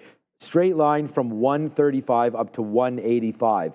So get ready for this report. And again, another big data name. We talked about it with some computing. Not that they're going to look like IBM, but when I think about a name that is breaking out and trying to get through its all-time highs, I talked about Microsoft, not many charts looking better than Microsoft. IBM is, because IBM right now already has a sloping up 50-period moving average, has a beautiful level here that we've bounced off of a couple times on the 200 period at 230. So worst case scenario, this thing maybe has $30 more downside. I don't think so though. And you're taking out all-time highs, and it didn't even break the 200 period closing basis on tariff time. So I really like IBM. I think it continues to work, an old name, turning old money into new money, because that one right there, nice upside play for IBM. But IBM. And then someone in the chat said, I didn't have a Palantir, but I have IBM. I love IBM. I meant as your calls. as our picks. But I like that. I like. Well, you had G Vernova, I think, is doing fine. G right? Vernova's it's at the highs right now. And then you had. And then X. So like, my problem was Coinbase. well, I picked XLV, which obviously, if you're trying to win a competition, you're probably not picking it out. XLF. I did. I picked. No, XLF. XLF. XLV's on my brain because I didn't actually end up buying that last week. Anyways, that's another story. But XLF, if you're trying to win a stock picking competition, you don't pick an ETF. Everybody knows that. It's just unless you think it's going to be bad times. But I have nothing against the financials. They've done pretty well. G Vernova, though. What's wrong with diversifying? Like, I picked the Dow just because. Like, I picked it because I want to win this. No, I think we picked it, and we had this discussion. We picked things that well, I'm not saying everyone else didn't. Well, it was just like if I was really putting money to work on that day, it's like what are the things that I would put in? But when you're doing a stock, we've been in these the university stock competitions where the goal is to just see how crazy a return you could get. You never pick an ETF in those things. But I was sort of thinking if I had to pick 3 names, this is what I like here and right now, and kind of diversify. We have that graphic. Maybe we can. I had an ETF for the financials. I had what I thought was like a safe tech play because I thought we'd have a rocky year. So I thought IBM was a very, very safe tech play, but it's neither here nor there. I don't know if we have, and Adara's probably working on some of the aftermarket stuff, but if we have it, I know some people made picks that I think were, if they were like, if we got a really big bull move, like obviously you pick a Tesla or something like that. No, I don't want to miss. Like, I think everyone knew what was going on. We talked about it, that we were going to do that math, see what happens at the end of the year, right? So I think that crypto, I know was Brendan, I think it was Bitcoin. Joey Options over there was just flip-flopping like he was. I forget what he ended up on. Cooking pancakes or something that day. He was like, I'm choosing Meta. And then it was like, I'm choosing Google. And then you messaged me and I was like, what do you mean? He picked this. Yeah, he changed it up. But Adara, we've messaged her. If she has a chance to get that graphic, we'll talk about some of the plays that we do have on board there. And I think it's about diversification, right? I think Randy wanted all about energy there. All right, talk about energy. What about XOM on a day like today? I noticed that gas prices were sort of going through the roof a little bit. I do have a small story. I got myself finally into a Tesla Model 3, and I liked it. So we're gonna wait to see if I can. Well, I'm trying to negotiate some kind of deals on it. It would be, it was a used one. It was 2023, pretty cheap. So we're gonna wait to see good mileage on it there as well. So we'll wait to see if we could do that. But I'm like, why would I even buy it when like? Why not? No, it's fine to buy it. It's fine, but it's like. You're only charging, like, I'm literally 11 kilometers one way. So it's like, I don't drive the car that much. No, I know, but I only spend $100 a month or something on gas. So it's like, I wouldn't make the move to save on gas. It's, fair.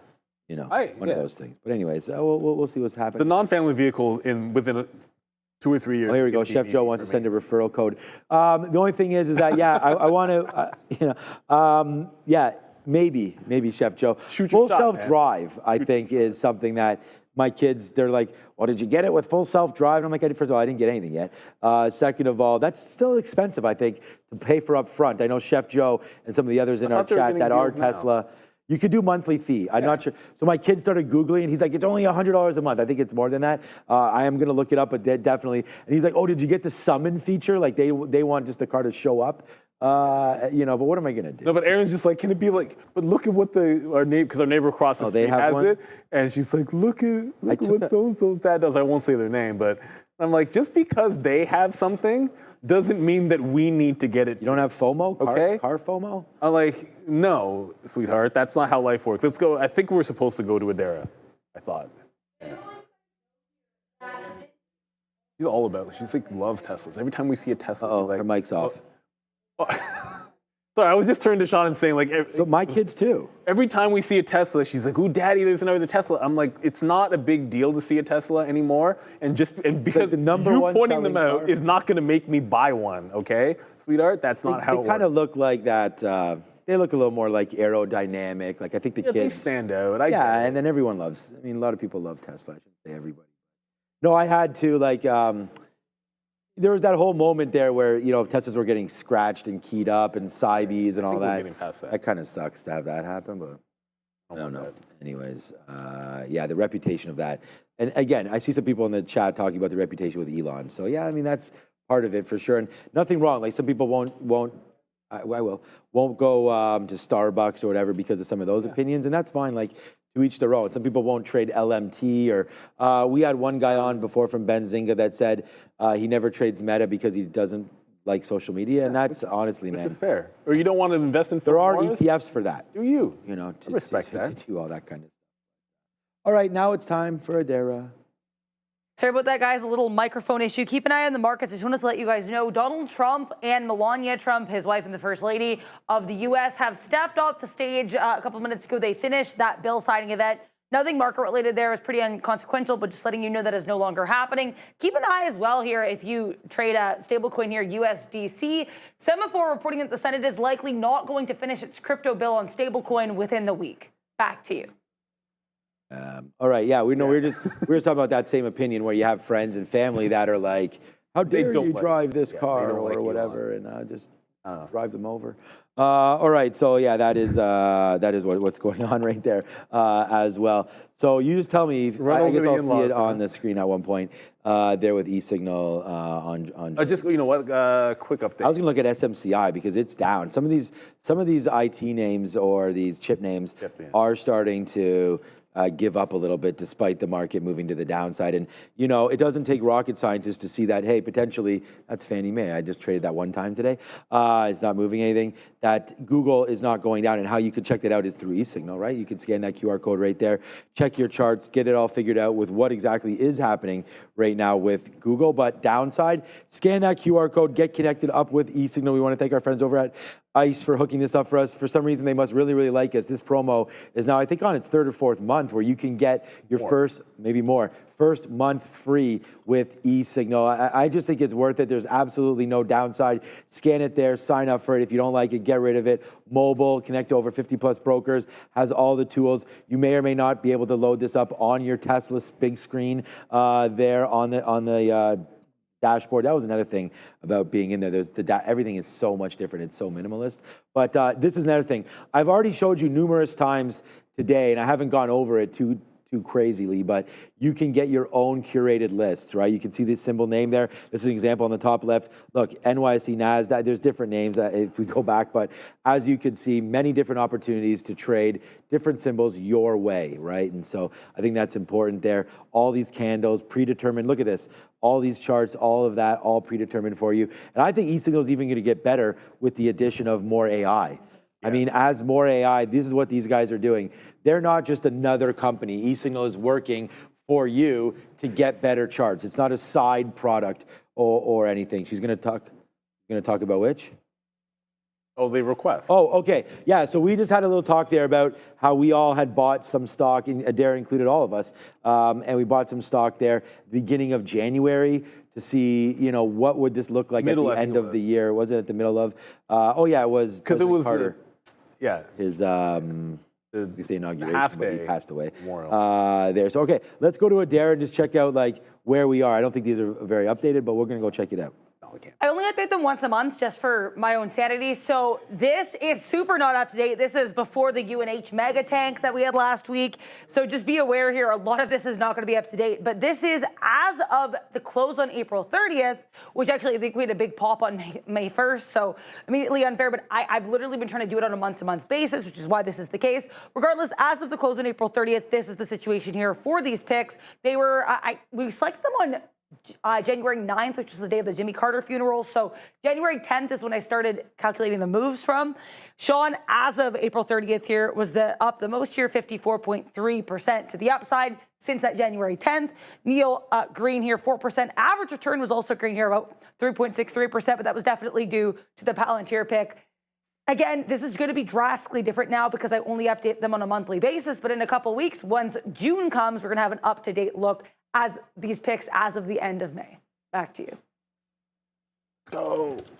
Yeah, no, I actually think I actually maybe should take, because I thought Joe was doing it. It's really easy. You could do real-time updates. You can do it real-time. Like, that's so easy. You don't even, just because Adair was like, is losing her mind, it's very, very easy to do. We'll get that going. I'll maybe build up a quick little spreadsheet. Well, you could, Well, it's easy. You can just have real time. But you could literally have a watch list. We could use eSignal for it. not to keep hyping up eSignal, no, but you we're could not literally, averaging into them. It's just whatever amount of shares Yeah. times the price. It's a very simple thing to do, and we could just put that into. We'll figure it out. Anyways, someone said in the chat, I think it was why not short FSLR. Wasn't looking at First Solar today, but down 9% for First Solar. That rally, I can't believe this is. It might give it all back on FSLR. Now that said, this becomes real interesting at 140 bucks, right? Like where it broke out from. Wow, that sucks. Because I know there's a lot of people, and again, when you're swing trading something like this, like if you got the gift of I'm taking it when it breaks out above this 50 period moving average, then I think you're long in here on this day. Like this would be, let's say you're either long May 9th or early in May 10th. So you're talking from 133 to 145, somewhere in that range, you'd have some kind of a long. And it went to it tested 200 and came back to 190. Like to me, that's a win. Like you got to make sure you bank those. But yeah, surprisingly weak day for FSLR. I don't know if you could chase it a fourth day here, but look at that. Like makes a top, 1 down day, 2 down days, 3 down days. If anything, I'd want this to hit 10%. You might look for some kind of a bounce play tomorrow. But that, yeah, great look, man. That's an obvious one in there. I did take another leg out of Rivian. It just bounced off 1610. At this point, I'm reminded that, yes, you got an all-day trend break, but it's nowhere near the prior day high. Can't even seem to get to 16. The futures are doing absolutely nothing to help bring this down at this point because they're kind of going sideways. So I'm leaving something in for VWAP, and I'm just going to trail it. I'm going to trail it right back into here. Like, it's not quite break even, but I think I have it at like 20, or you know what I didn't? I'm going to move it. I thought I did. I'm going to move it to like 26 in here. So I'm going to give it a chance to break this consolidation down. Not going to add to it. It's the only thing we took since we came back on because it's the only thing that's set up. Like absolutely nothing. Drago says Hood is at the high of the day. Of course it is. Of course Robinhood's at the high of the day. Didn't notice this one this morning. Wow, Robinhood. Robinhood, what are we talking about? Highs, 52-week high tomorrow. Yeah, that's worth throwing down there. You know, throw on your note or whatever your watch list might be. 52-week high test on Robinhood for tomorrow morning. As long as we don't gap through it, it looks like a potential. I'd rather it doesn't gap through because then you still have this breakout in tow around 64 bucks here. But great look on Robinhood. I'm not chasing it. What's 342 already? Okay, so obviously not chasing it. That goes without saying. I got to think about where we're getting out of AMD here. I'm literally sitting at Thursday's low and haven't gotten filled at 114. We're short here like 72, so that's all we're looking for. And we can't seem to get the fill. Nice super chat there from Long This. I'm actually just talking with Randy right now. I said, hey, did you see Rivian today? He was messaging me. Happy Victoria Day. So happy Victoria Day to you too. Randy, is everybody in Toronto here off? So I'll be able to get home ASAP, which is nice. And then I bought a batting net. Yay big. You set it up. So the daughter will be hitting into that with her brand new. One of the coaches, the other coach bought one. Yeah. How much do you want to? No, I got off Facebook Marketplace. I paid $45, and it's okay. Nice. One of the best. That's where I'm going to look. Definitely look over there. It's 99 or something. Oh, the one he showed me was over $100. Yeah. Well, I didn't need all of the. Some of them come with a T and all that. I've already got. I don't want that. What's up, Long This? Thank you so much for the. Wow, 200, man. That goes back. You've already super chatted a lot, so we want to definitely thank you for that. Oh, okay. I bought Palantir earlier this year due to Sean. Thank you. He wins so far. Take your wife to dinner on me. Well, we share all of this money. We don't even get it. It just goes right back into the business. So we do want to thank you for that. I will. And it's actually her birthday coming up in a week and a half. So we'll go out to dinner from there. I'll just use more shares in your honor along this and see if we can get away with it. But you are welcome. And again, pushing that button on Palantir for me was a pretty easy one down there at $9 or $10. I'm a little bit nervous about it right here. I just sold some out last week, and you guys all know that at 130.30. last week, so $130.30. It's not the exact high, but it's pretty darn close. And we had talked about that. I came back from lunch one day and told you guys that we had done that. It was up to almost 131 or so, but that's near the highs. We just kind of got lucky to do that. I was talking about just watching it move all the way up. The last time I got some out was before we went over to the Nasdaq, so it was like $58, $59. And I said I was just going to let it go, but at some points, like, I kept looking at the account and I was like, what have I done? Like, this thing went back down to 65 bucks, like $70. And then I just thought, we had written down here, it was whatever day we had written down that I thought the market was looking heavy. We bounced back the very next day and I got some out. This is such an epic move back for many of these names that I feel like you got to try to profit out a little bit on these plays. So my Palantir short didn't hit me this morning or this afternoon yet. The Intel short that I was sort of mentioning a little bit did not hit either. Coming up to there near that 22 marker, 2160 it was. That didn't fill out. That was a great short. We were waiting for it to get back up to 2150 to play off of that 2160. That didn't come into play again. And then someone said, like, why am I just shorting Google? It's not, sure, we reloaded it there, but I'm almost given up on this. It was a trade that I really liked early, and the reason why I liked it early, maybe we can zoom back out a little bit, it was on the note. I only have 5 names written on here. It's just we started the day down low, and I just don't understand why Google over the last couple of days had this move up. I had sold it, sold out at 160 half or in and around there over this move higher, just because I was like, I don't really like the macro as much as I did before. And when something changes, I always, I listen to Kramer and so on and so forth. And when something changes in the macro, I try to get out. I'm really nervous about search, and I don't use Google as much as I used to. I know they have Gemini, and I know there's so much more in this business than that, but I wanted to get away from it, and I put that money into Eli Lilly. So I don't know if it's not going to be working out right now, but I think just to get off of this a little bit. So I was looking at this and thinking right into here, this was a good short if we could get it. So 166, it just came in real quick, man. And when that happened early, we just started supporting it, and it just kept working, and then it worked again. So I never really got off of it to the point now where I'm waiting for 166.10. Like, all of these are making me money, but not a lot of money. So I do feel like I'm wasting a little bit of time on this. And then we did get some more out on Tesla. We're only 10 minutes away from or 4 minutes from the imbalances now, almost 10 minutes away from close. This Tesla's been good, but notice I did not reload it there.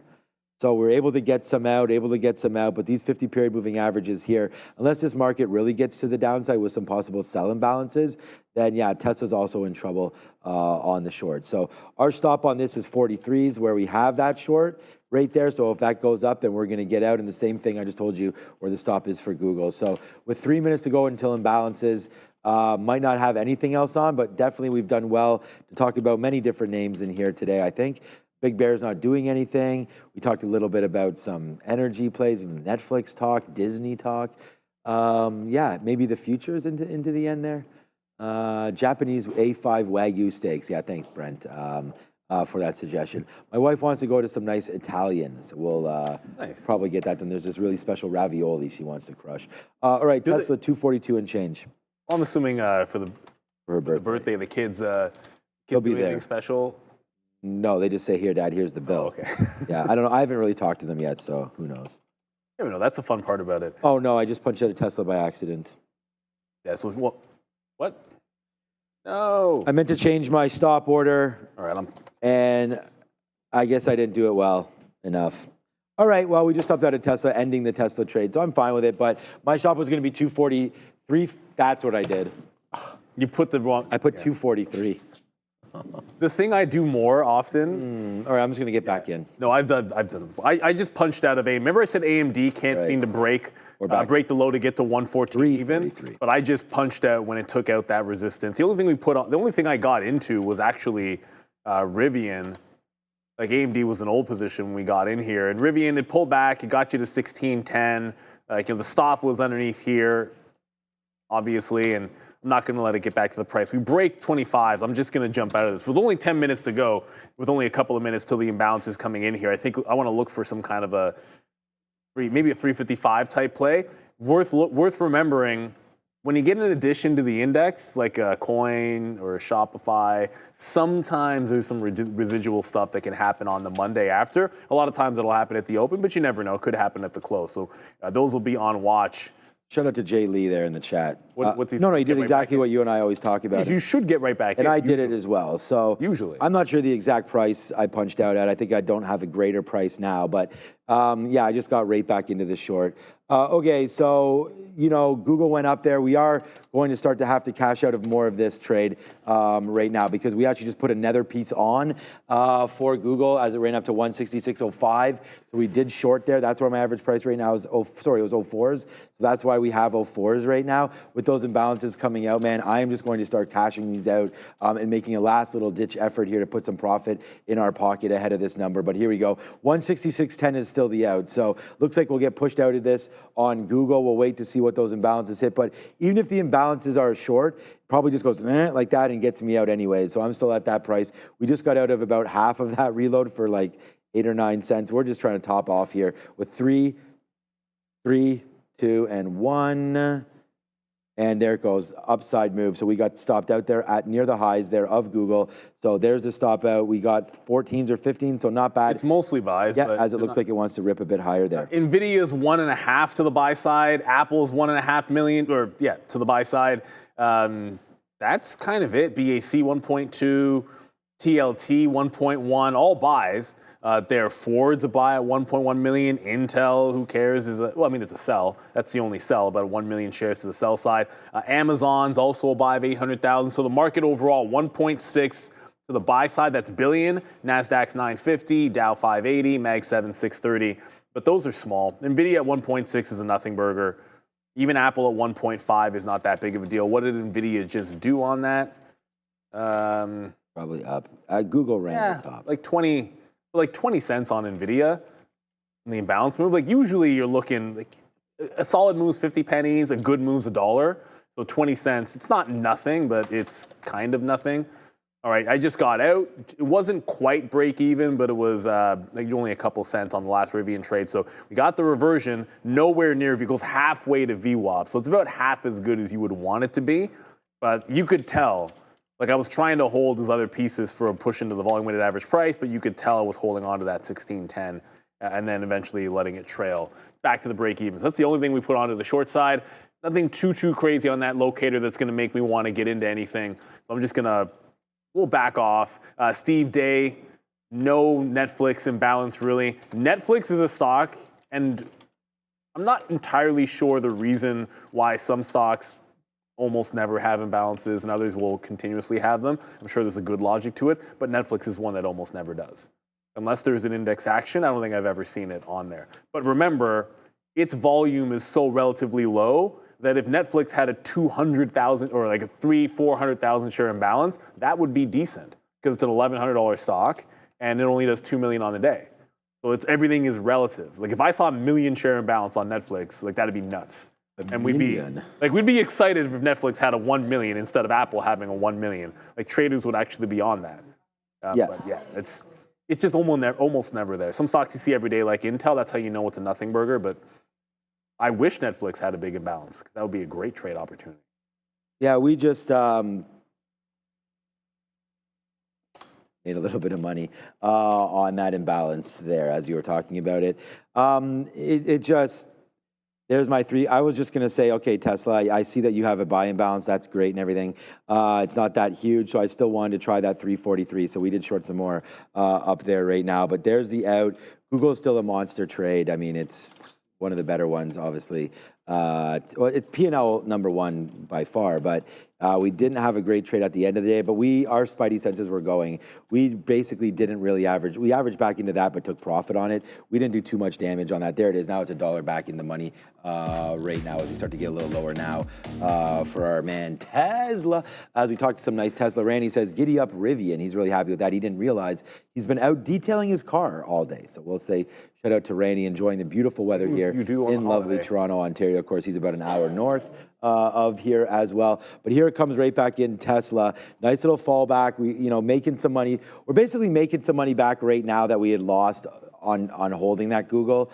But there it is, man. Nice move to the downside here in the market. Giving some of that imbalance back up right now is the market. Looks like we'll still try to hold green on both of these exchanges. Nasdaq basically flat. ES basically flat. One down, one up. Dow Jones leads the way mainly because of UNH. What's up, Adara? Keep an eye here on OUST. So basically what happened here is I'm seeing this article, I guess, circulate around X. Apparently a Tesla was spotted with Ouster LiDAR. So OUST Ouster with a 10% short float on watch. Then I saw this circulate again. Apparently this initially has been posted about 22 hours ago. So it's not new, but the market is certainly reacting like it is. Again, OUST. Apparently some of their LiDAR being spotted on Tesla vehicles, 10% short float. Also, keep an eye here. I'm hearing apparently Moody's downgraded Fannie Mae's outlook to, Fannie Mae rating to AA1 from AAA, but the outlook they're seeing as stable. So OUST on watch and Fannie Mae apparently getting a downgrade from Moody's, of course, the same agency that downgraded the U.S. this morning, though the U.S. market recovering quite nicely after that gap down on this initial catalyst. Make sure to check out the market recap show with myself and Neil. After the bell at 4 p.m. Eastern, we'll also get a special guest by way of Michael Noss from Stats Edge. So definitely stay tuned for that. And we're going to take a moment to thank our friends at Trade the Pool. Because Trade the Pool is redefining what risk means for traders. There's no more risking your life savings to prove yourself in the market because they give you access to company capital. Up to $200,000 to trade real stocks. No CFDs, and your downside is limited to a single one-time fee that starts at just $47. So that means no blowing up your personal account. You get to trade with serious buying power, and you know your risk or your loss is capped.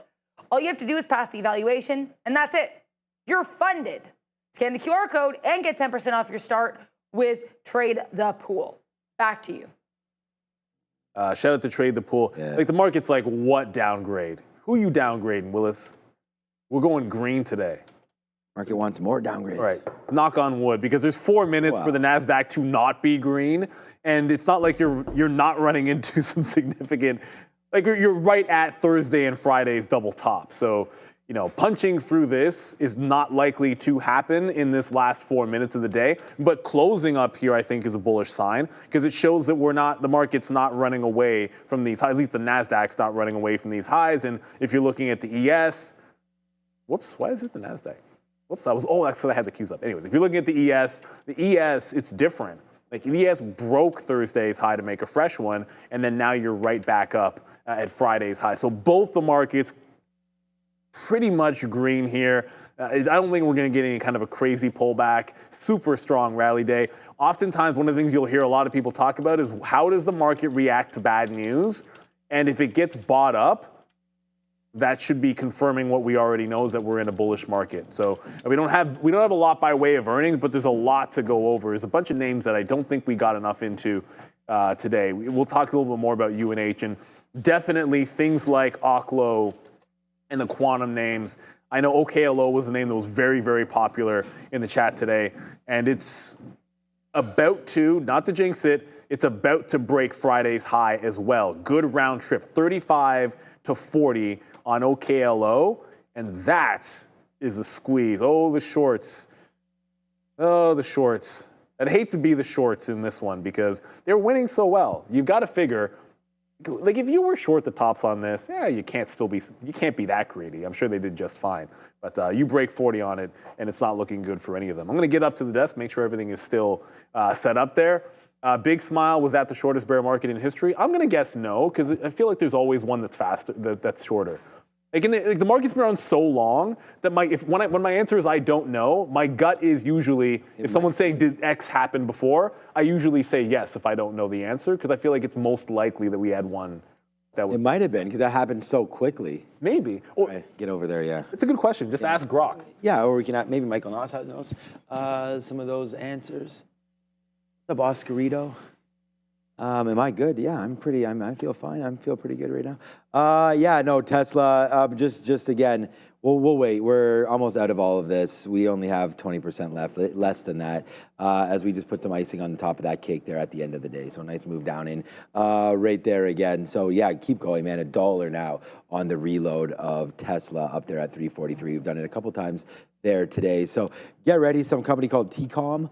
We talked about this, Trip.com, reporting later on tonight, right now at 4 o'clock. So watch out with Neil and Adara for that one. That's been a nice little runner there, especially lately. We'll see if that has anything to go on. You have TripAdvisor, Expedia, EXPE as well could be a name watching out for that. If there is any sort of backwards play, you might be able to get some Expedia not doing too much there. So this could be a play. With only 1 minute left, let's check out Coinbase, another one of those calls that I sort of had made as well back in the day, back at the beginning of the year.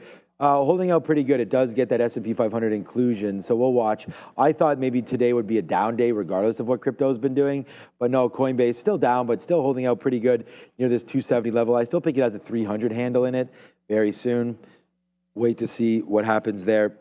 Because we're on the prop floor right now, we have to be careful and cover our positions as we get into 4:15, 4 o'clock.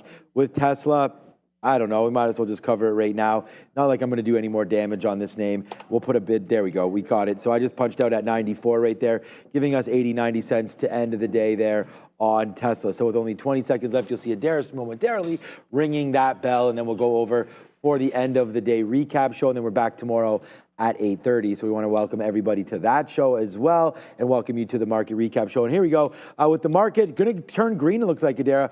3, 2, and 1. There it is. Yes. So thank you, Miss A, for that. You do have the Nasdaq up 0.7. It looks like we closed in and around there, and the ES 0.08. The Dow Jones I don't chart, but we can have a quick look to see what that did. It was leading the way earlier. Yes, up 0.36. Thank you to UNH and company there, helping closing at the highs of the day. Wow, UNH up 8%. Where's my guy Brankles today? He was pumping UNH long on Friday. We'll see if he was able to get any more long there today, but UNH going out up 8%. So yeah, good day overall. Maybe tomorrow we'll flip up on Google and go long. All of these shorts only breaks for us right there at the end of the day, and off we go as we get out of Google. So again, thank you so much for another great day here. We want to thank everybody for the report. Sorry, I'm hearing a report in my ear. Thank everybody for watching. Hit that like, hit the subscribe. We'll see everybody again tomorrow. Brendan, Ramin, Fabian, Andre, Neil, Adara, these guys, Sharif and Joseph. Thank you so much for that midday show. Bears versus Bulls. Everybody, and most importantly, for sure, all of you for watching. So make sure you're back with us tomorrow as we'll have some more trades, some more ideas.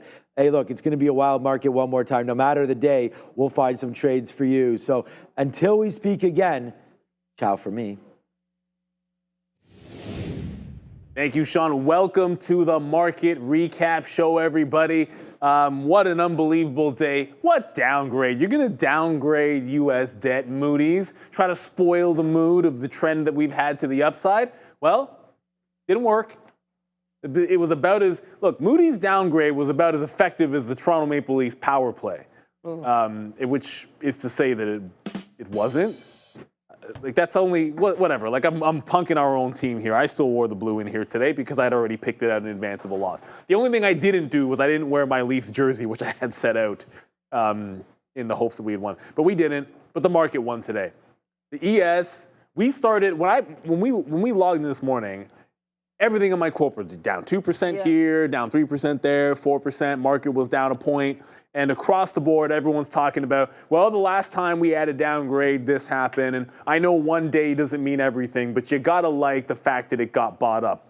Bought straight up. SPY closes at the high of the day here. We're at 594, essentially flat. You had the Qs do the same thing. Good recovery over there in the Qs, closing right at Friday's highs with a nice little retest. You even had...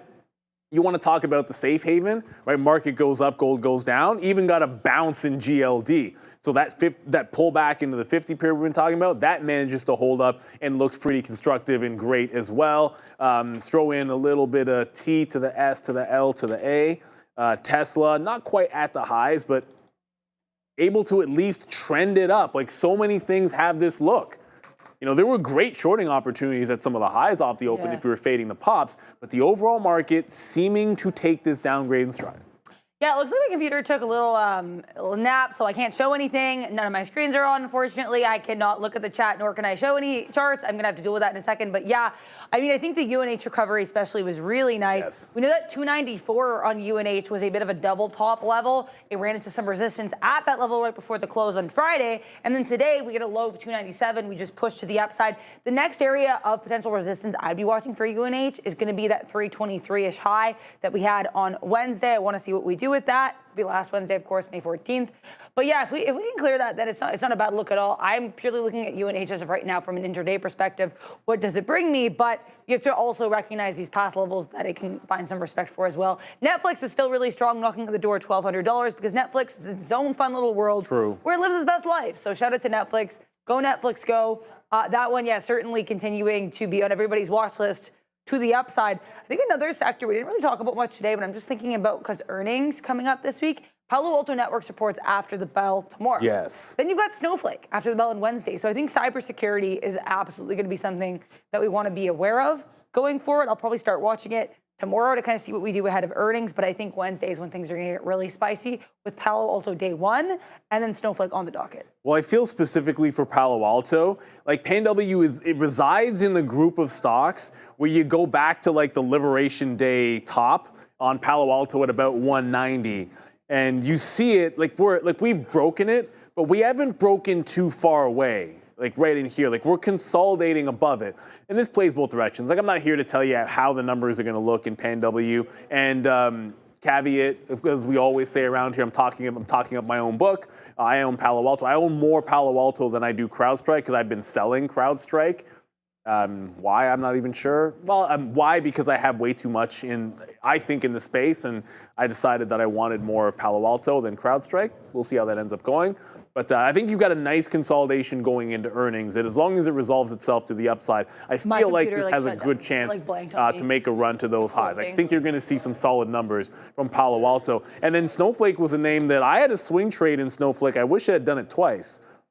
But you have to go way, way back. Actually, it's not. I guess it's not that far back. You go all the way back into late 2024 when I took it when it regained the 50-period moving average, and it retested those levels almost clean, and then gave you the exact same trade.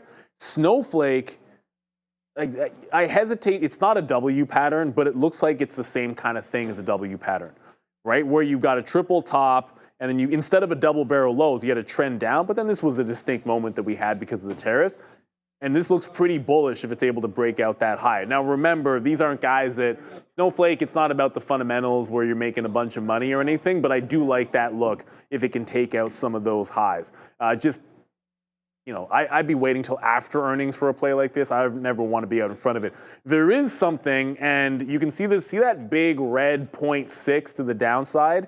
Ye old Widowmaker. I know we're going to have Michael on. I got to get his opinion on this because I know this is a name he took some shots on to the long side, which I'm presumably they've worked multiple times. But once again, the Widowmaker heads back to the lows, and there goes Nat Gas. It hasn't lost the $15 level. I just feel like uptrends in this. You get what you get, and you better not be upset when you get a bounce in UNG. Because very clearly, sustaining a move, you make the move, but you can't sustain the move, UNG. 6% to the downside. You had also a really red day here, relatively speaking, for the solar names. First Solar was down 9%. Technical rejection, big time.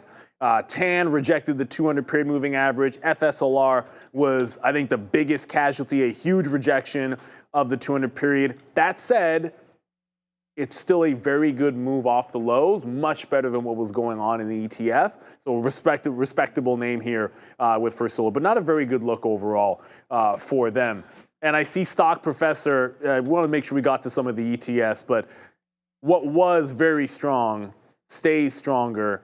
NVIDIA, back underneath right now, but it did just make a fresh high in the aftermarket, almost pressing into 136. It was never a weak moment for NVIDIA today. What was interesting about it is if you come in bearish, you're thinking dip buys if you like something long. And I know Sean and I both thought this one was a long, but admittedly, it was much lower. I thought we'd get some tests down around 132, like this prior low. It just gave you, like the amount of time that you got a shot at that level was essentially never. Like it was at that price and you basically had to just punch in long at the open instead of getting like some kind of a consolidation or maybe a test at 130. You could work a reversion off of it. Just super strong name here, NVIDIA. Pulling back off those highs now, but it did break the high today. Thank you guys for pointing that one out. TCOM is supposed to be out well after market. So we're expecting, as I see in the chat, they're heartbroken biker. We're not expecting them till like 5 o'clock. So I don't know if this is one we're going to get for you guys live on the show. But Trip.com is a Chinese ADR that, while it can move, I would fancy nobody in our community owns this one in their long term. Maybe it's the kind of thing that you would trade tomorrow. It's not a huge short float or anything. It doesn't have a tremendous amount of volatility. The expected move is 10%. It moved 11% last time. That's why it might be interesting tomorrow, but it's not till 5 o'clock that we're expecting the earnings. I figure this is more of a, hey, just be aware of it. Tomorrow when you're compiling your watch list, check to make sure if it's doing any volume first off in the morning. And if it is, maybe throw it on your list of names to monitor. But yeah, not a very good, just not a very good, what's the word I want to use here? Quality normal company that we would be looking at. So we'll see what happens with the earnings, but I have no expectations for a trip here at Arrow. Yeah, sorry for the wait there. We're back here. I'm still loading all my pages because a lot of those are not yet, but that's okay. Yeah, it was quite the day. Trip. Yeah, this might be quite a trip. We're gonna have to wait and find out here. Michael Noss, though, is gonna be ready, so we're gonna get ready for Michael Noss in just a second here. I am not seeing TripAdvisor earnings, not TCOM, that's my bad. Not till 5. TCOM, yeah, they're not out. So I just checked to make sure, and that is not the case. So TripAdvisor also not out, but I'm joking, we weren't looking for them anyway. That is just a mistyping on my part. But yeah, we're gonna get Michael Noss in 2 seconds. So in case anyone wants to check in, I think they'll be super exciting to see what he has to say. I know Michael Noss is posting a lot today about how this move in the markets, not maybe what a lot of people expected, but maybe what we should have expected today, given that downgrade. So should be an exciting one. Well, that's one of those things. Like, I can't say that I expected it today. You're able to, the thing you do on a daily today, if you were coming in thinking remotely bearish, is show a lot of patience and it can work out. To have a good one there, Sean. And that's the best you can do. If you were thinking, let's just buy the dip because we're in a bull market, then you absolutely won. Let's see what our good friend, the Nos boss, was thinking as we go to our guest. You know who he is.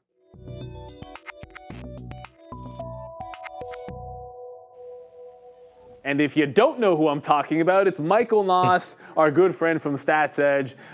First of all, welcome. It's good to talk to you. Obviously, we saw you this morning, but in the mornings, yep. Sean and I don't get a chance to speak with you. This is our opportunity to have a chat here. So clearly, everyone came in this morning thinking about this Moody's downgrade. And everything was, you were gapped down. We'd had such a really good rally. You got to think, oh, okay, people are profit taking. We'll get one of those dip days and we can, however long it lasts, we'll try to figure that out later. Well, for the Nasdaq, it was a morning. It lasted, and then we're back to flat. So we put the whole move back. For the SPY, it was the same thing. For many individual names, it was the same thing. Was this different? Does one day mean nothing? How should we be looking at this, Michael? No, I think this is everything, right? And I'm going to be kind of bold here, but I know we'll both agree on this, is that it's not the news, it's the market's reaction to the news. And in this case, the low of the day for the Qs was the open. So it opened, and it didn't downtick at all, right? So I have an open of 512 or 514.24, and I have a low of 514.24. So that is, without a shadow of a doubt, algorithmic buying. If you looked at the intraday action, this kind of opening range was just absolute relentless buying. Anyone who tried to get in its way was completely run over. So I don't really care what the news is. You know, I came in this morning and I showed that, yes, we've been downgraded before. We actually were downgraded worse before than we have been now.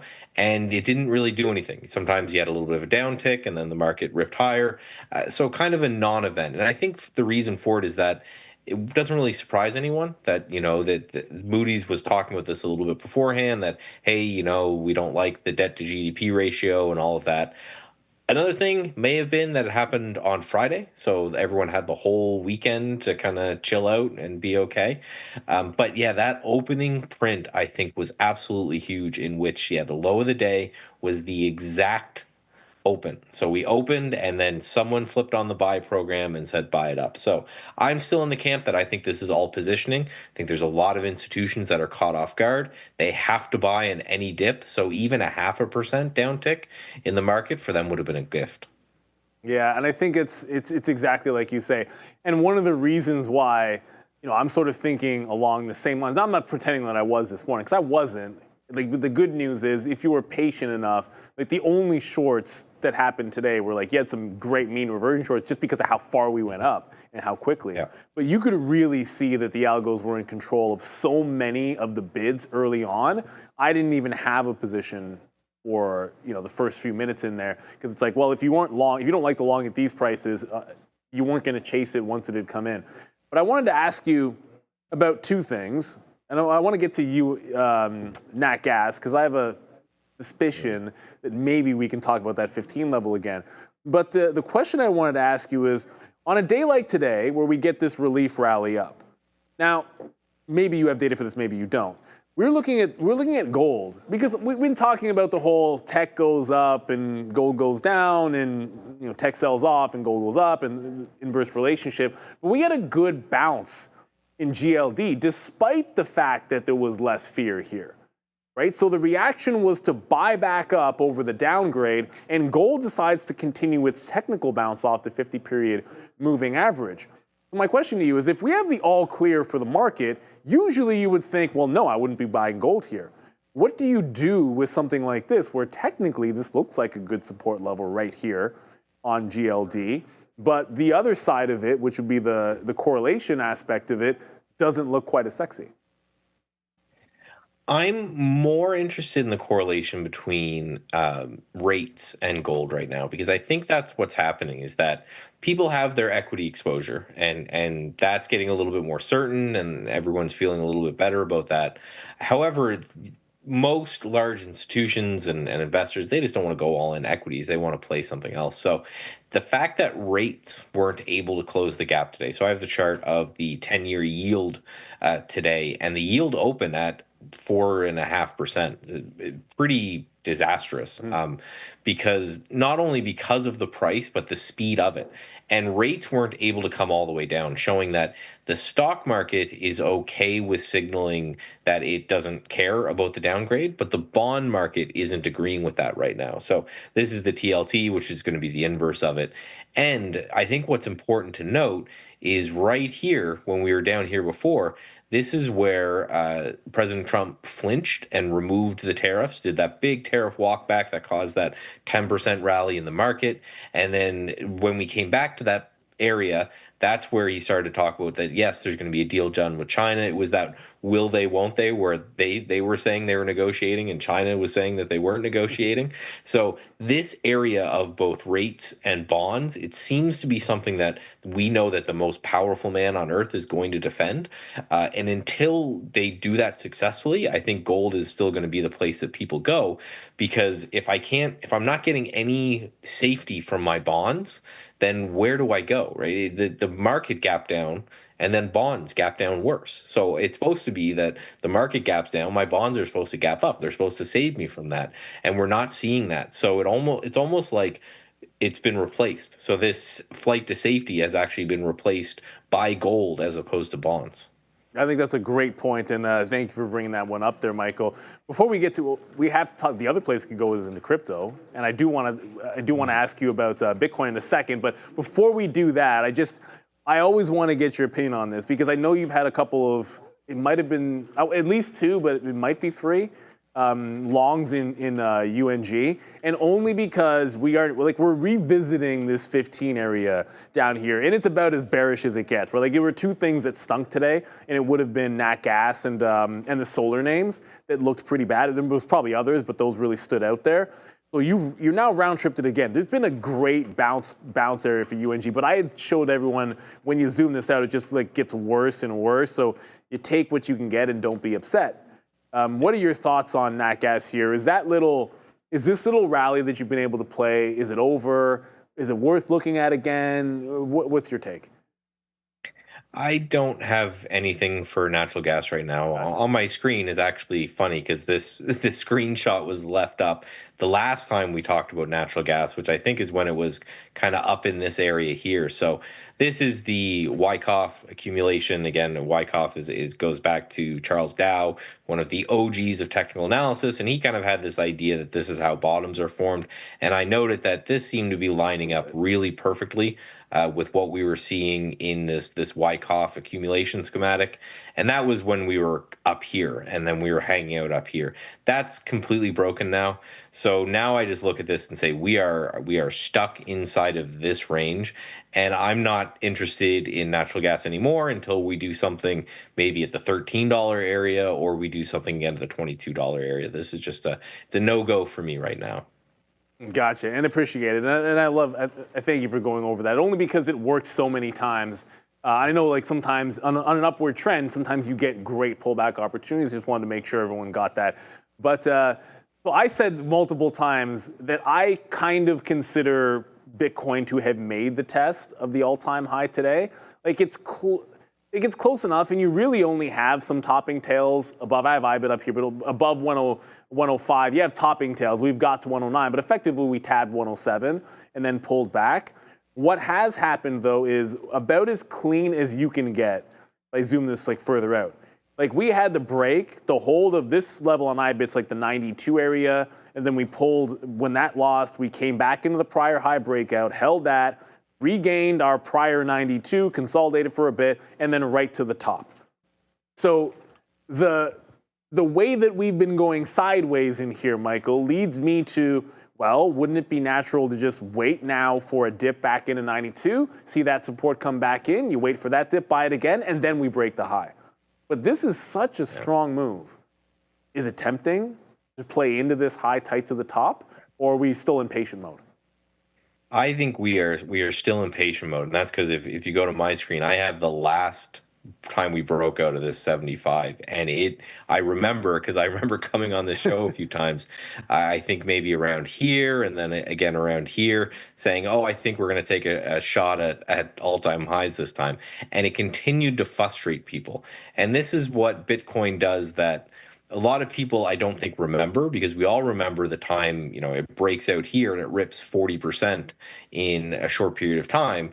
But now it seems like it's back inside this holding pattern where it's just not doing anything. So for me, and more my personal sanity than anything else, I'm just I have a stop limits set at around 110. If we end up breaking through this all-time highs, I'll get triggered. But until then, I'm worried that we're going to see something like we saw right back here, where it looked like things, and this is, I think, what you were talking about too, looked like things were going to go right here, and then we did a quick snap back to resistance, and then we finally went as a way to kind of shake everybody out. Because one of the things that's different between Bitcoin and or crypto in general and any of the other markets out there is you can see where people are positioned. So as we spiked up here, if we looked at the 1 minute chart, and then this fell apart entirely, I remember reading that there was like $400 million or something liquidated from the Bitcoin market. So because there's that openness of this is where everyone is on margin, all of that, you see a lot more of these moves where it looks like it's going to break out and then it comes right back down in their face and really hurts them. So again, a lot more of that whippy action. Now, the positive side of things is that when Bitcoin goes, it really goes. You didn't have to guess on the last move. If you even bought it way late, say, the highs were 73,000, say you waited to 80,000 and you bought, you still had a nice move to 90 or 100. So it's very much crypto seems to punish people that are trying to diddle in the middle and trying to do all this, and really rewards people with the patience to sit back and just wait for that move and to enter at that time. Problem is, it's going to happen like Sunday at 2 a.m. or something crazy like that. Which is fine by me, because you know what, I'm not an active trader of it, so I feel like, and I've been doing more of this. The more you talked about it, the more I kind of made sure I was in that mode, because it took a lot of patience. Like when we were pulling back from that all-time high before, like I was like, okay, well, I'll get some at that 92, but let's be real. Like if it starts to break that level, you really got to wait. Like, look at the chart. You got to wait for under 80. And again, remember, it bounced off like 84 or something. I'm like, oh, it bounced off 84. I missed my second buy on it. And next thing you know, I was getting filled at like 77.7 or something like that. And I got the long in front of the 75. So I'm in zero rush to buy up here, because I think, waiting for the next available dip to get in. And as you said, it was technically so good. I think, well, you had done some work on the whole, like, this is the range when you have the flag. And so when you have blue sky setup, what do you do? Because I asked you specifically, I never know what to do with a blue sky setup. Outside of, well, this was the support before, and this is where it's breaking from. Let's see it move that percent. And that's like, I don't put any Fibonacci's up there. Is that what you're thinking again here on a break now? Would you just think we're going to do the same range that we just had off the 75 level-ish? Yes, and then only because it worked so well last time. So in the chart I have drawn here, this is what I did last time, where when I bought it through 75 and we're doing the 1.618 extension, and none of these, I'm not like a Fibonacci's magic kind of guy.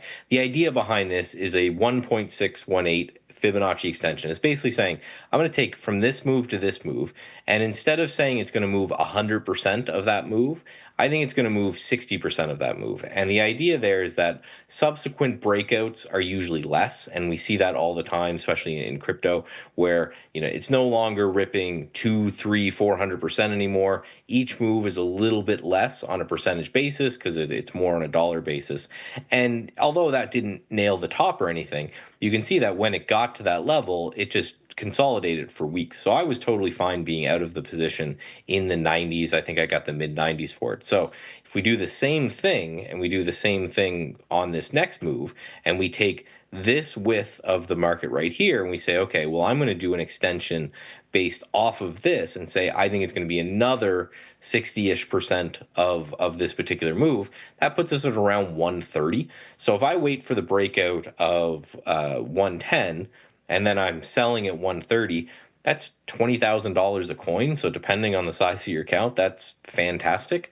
I think the days of Bitcoin doubling and tripling and quadrupling are over. Tom Lee would disagree with his $15 or $1.5 million target, but I think there is so much institutional play in Bitcoin that if I allocate to my clients 1% of their holding or 5% of their holding should be crypto, and then all of a sudden crypto makes a 50% rip, well, now it's 7% of their holdings. So to rebalance, I need to sell some crypto and buy some equities doing that.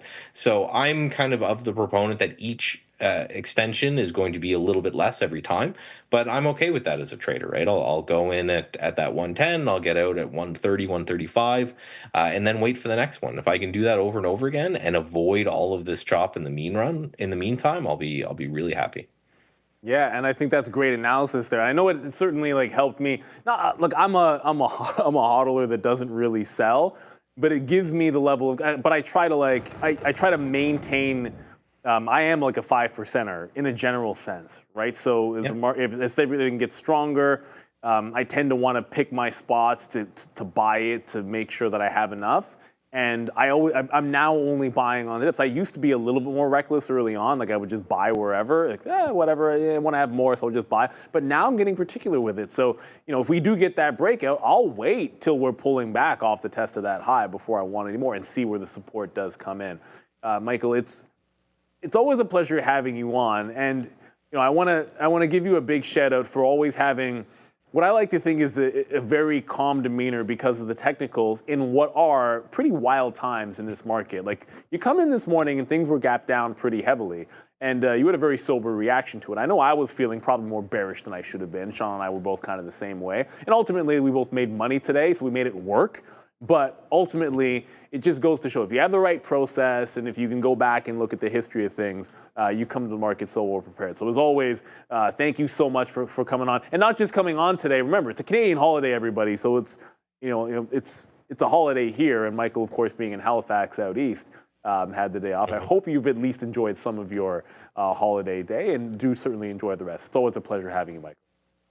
Thanks for having me. And yes, between shows, I was able to get outside. The bugs aren't destroying me right now. So it was a fine day. And again, I appreciate the kind words. Always thank you guys for having me. Your audience is fantastic. And it keeps me on my toes, right? I've got to prepare these presentations. And as you know, sometimes teaching concepts and teaching trading just helps hammer it into your head. So I'm super glad that you guys have me. Yeah, well, thank you so much, Michael. That's a great point. I mean, there's so many times I'll be explaining something, I'm like, Yeah, and it's like I'm teaching it, but I'm like, wait a minute, now I'm understanding it even better myself, and I can apply it. So thank you for bringing your knowledge to us, Michael. Have a great rest of the day. Get outside, enjoy the weather while it's nice, and we'll talk to you again on Friday. See you Friday.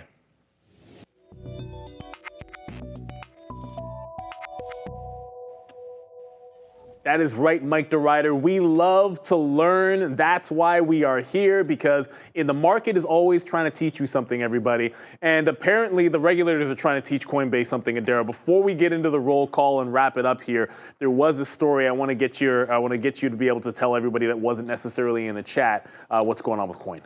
What happened here was, I mean, this is not super new. We already heard Coinbase had acknowledged that they had a hacking-related situation. Now, Bloomberg reportedly investigating this data theft. Bloomberg reporting that the Justice Department is apparently going to be investigating this theft. To be clear, it's not going to be investigated by Bloomberg. Bloomberg is just reporting this. Also, apparently, FedEx on watch here. Reuters reporting that their freight spinoff is expected by June 2026. That's a nothing burger. Coinbase, though, actually moving lower. Again, Bloomberg reporting that the company's data theft issue is going to be investigated by the Justice Department. Not the first report we've heard of this ilk either. Yeah, and Coinbase, under a little bit of pressure. But remember, they're now a member of the Nasdaq. So Nasdaq, they're in the index, Nasdaq 100. Just to quickly show you, I moved to FDX for a split second there. Coinbase not exactly moving a ton on that news, but it did break down a little bit in the aftermarket. Like, we were up there testing some of the highs near the close. We ended up back down, so down 1.5% when the market got pretty much a full recovery, when Bitcoin was strong and all that. So not the best of days overall for Coinbase. We'll check in, see how they do. Might be some pressure on them relative to their peers in the short term, so worth watching tomorrow morning. But you know what time it is, everybody?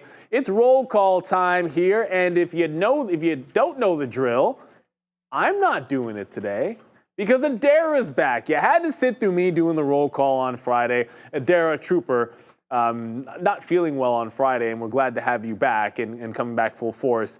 Glad you're rested up because we need you here, and you do such a fantastic job, especially with the roll call. But if you want to be a part of roll call in this chat with your name read, you got to hit the subscribe button.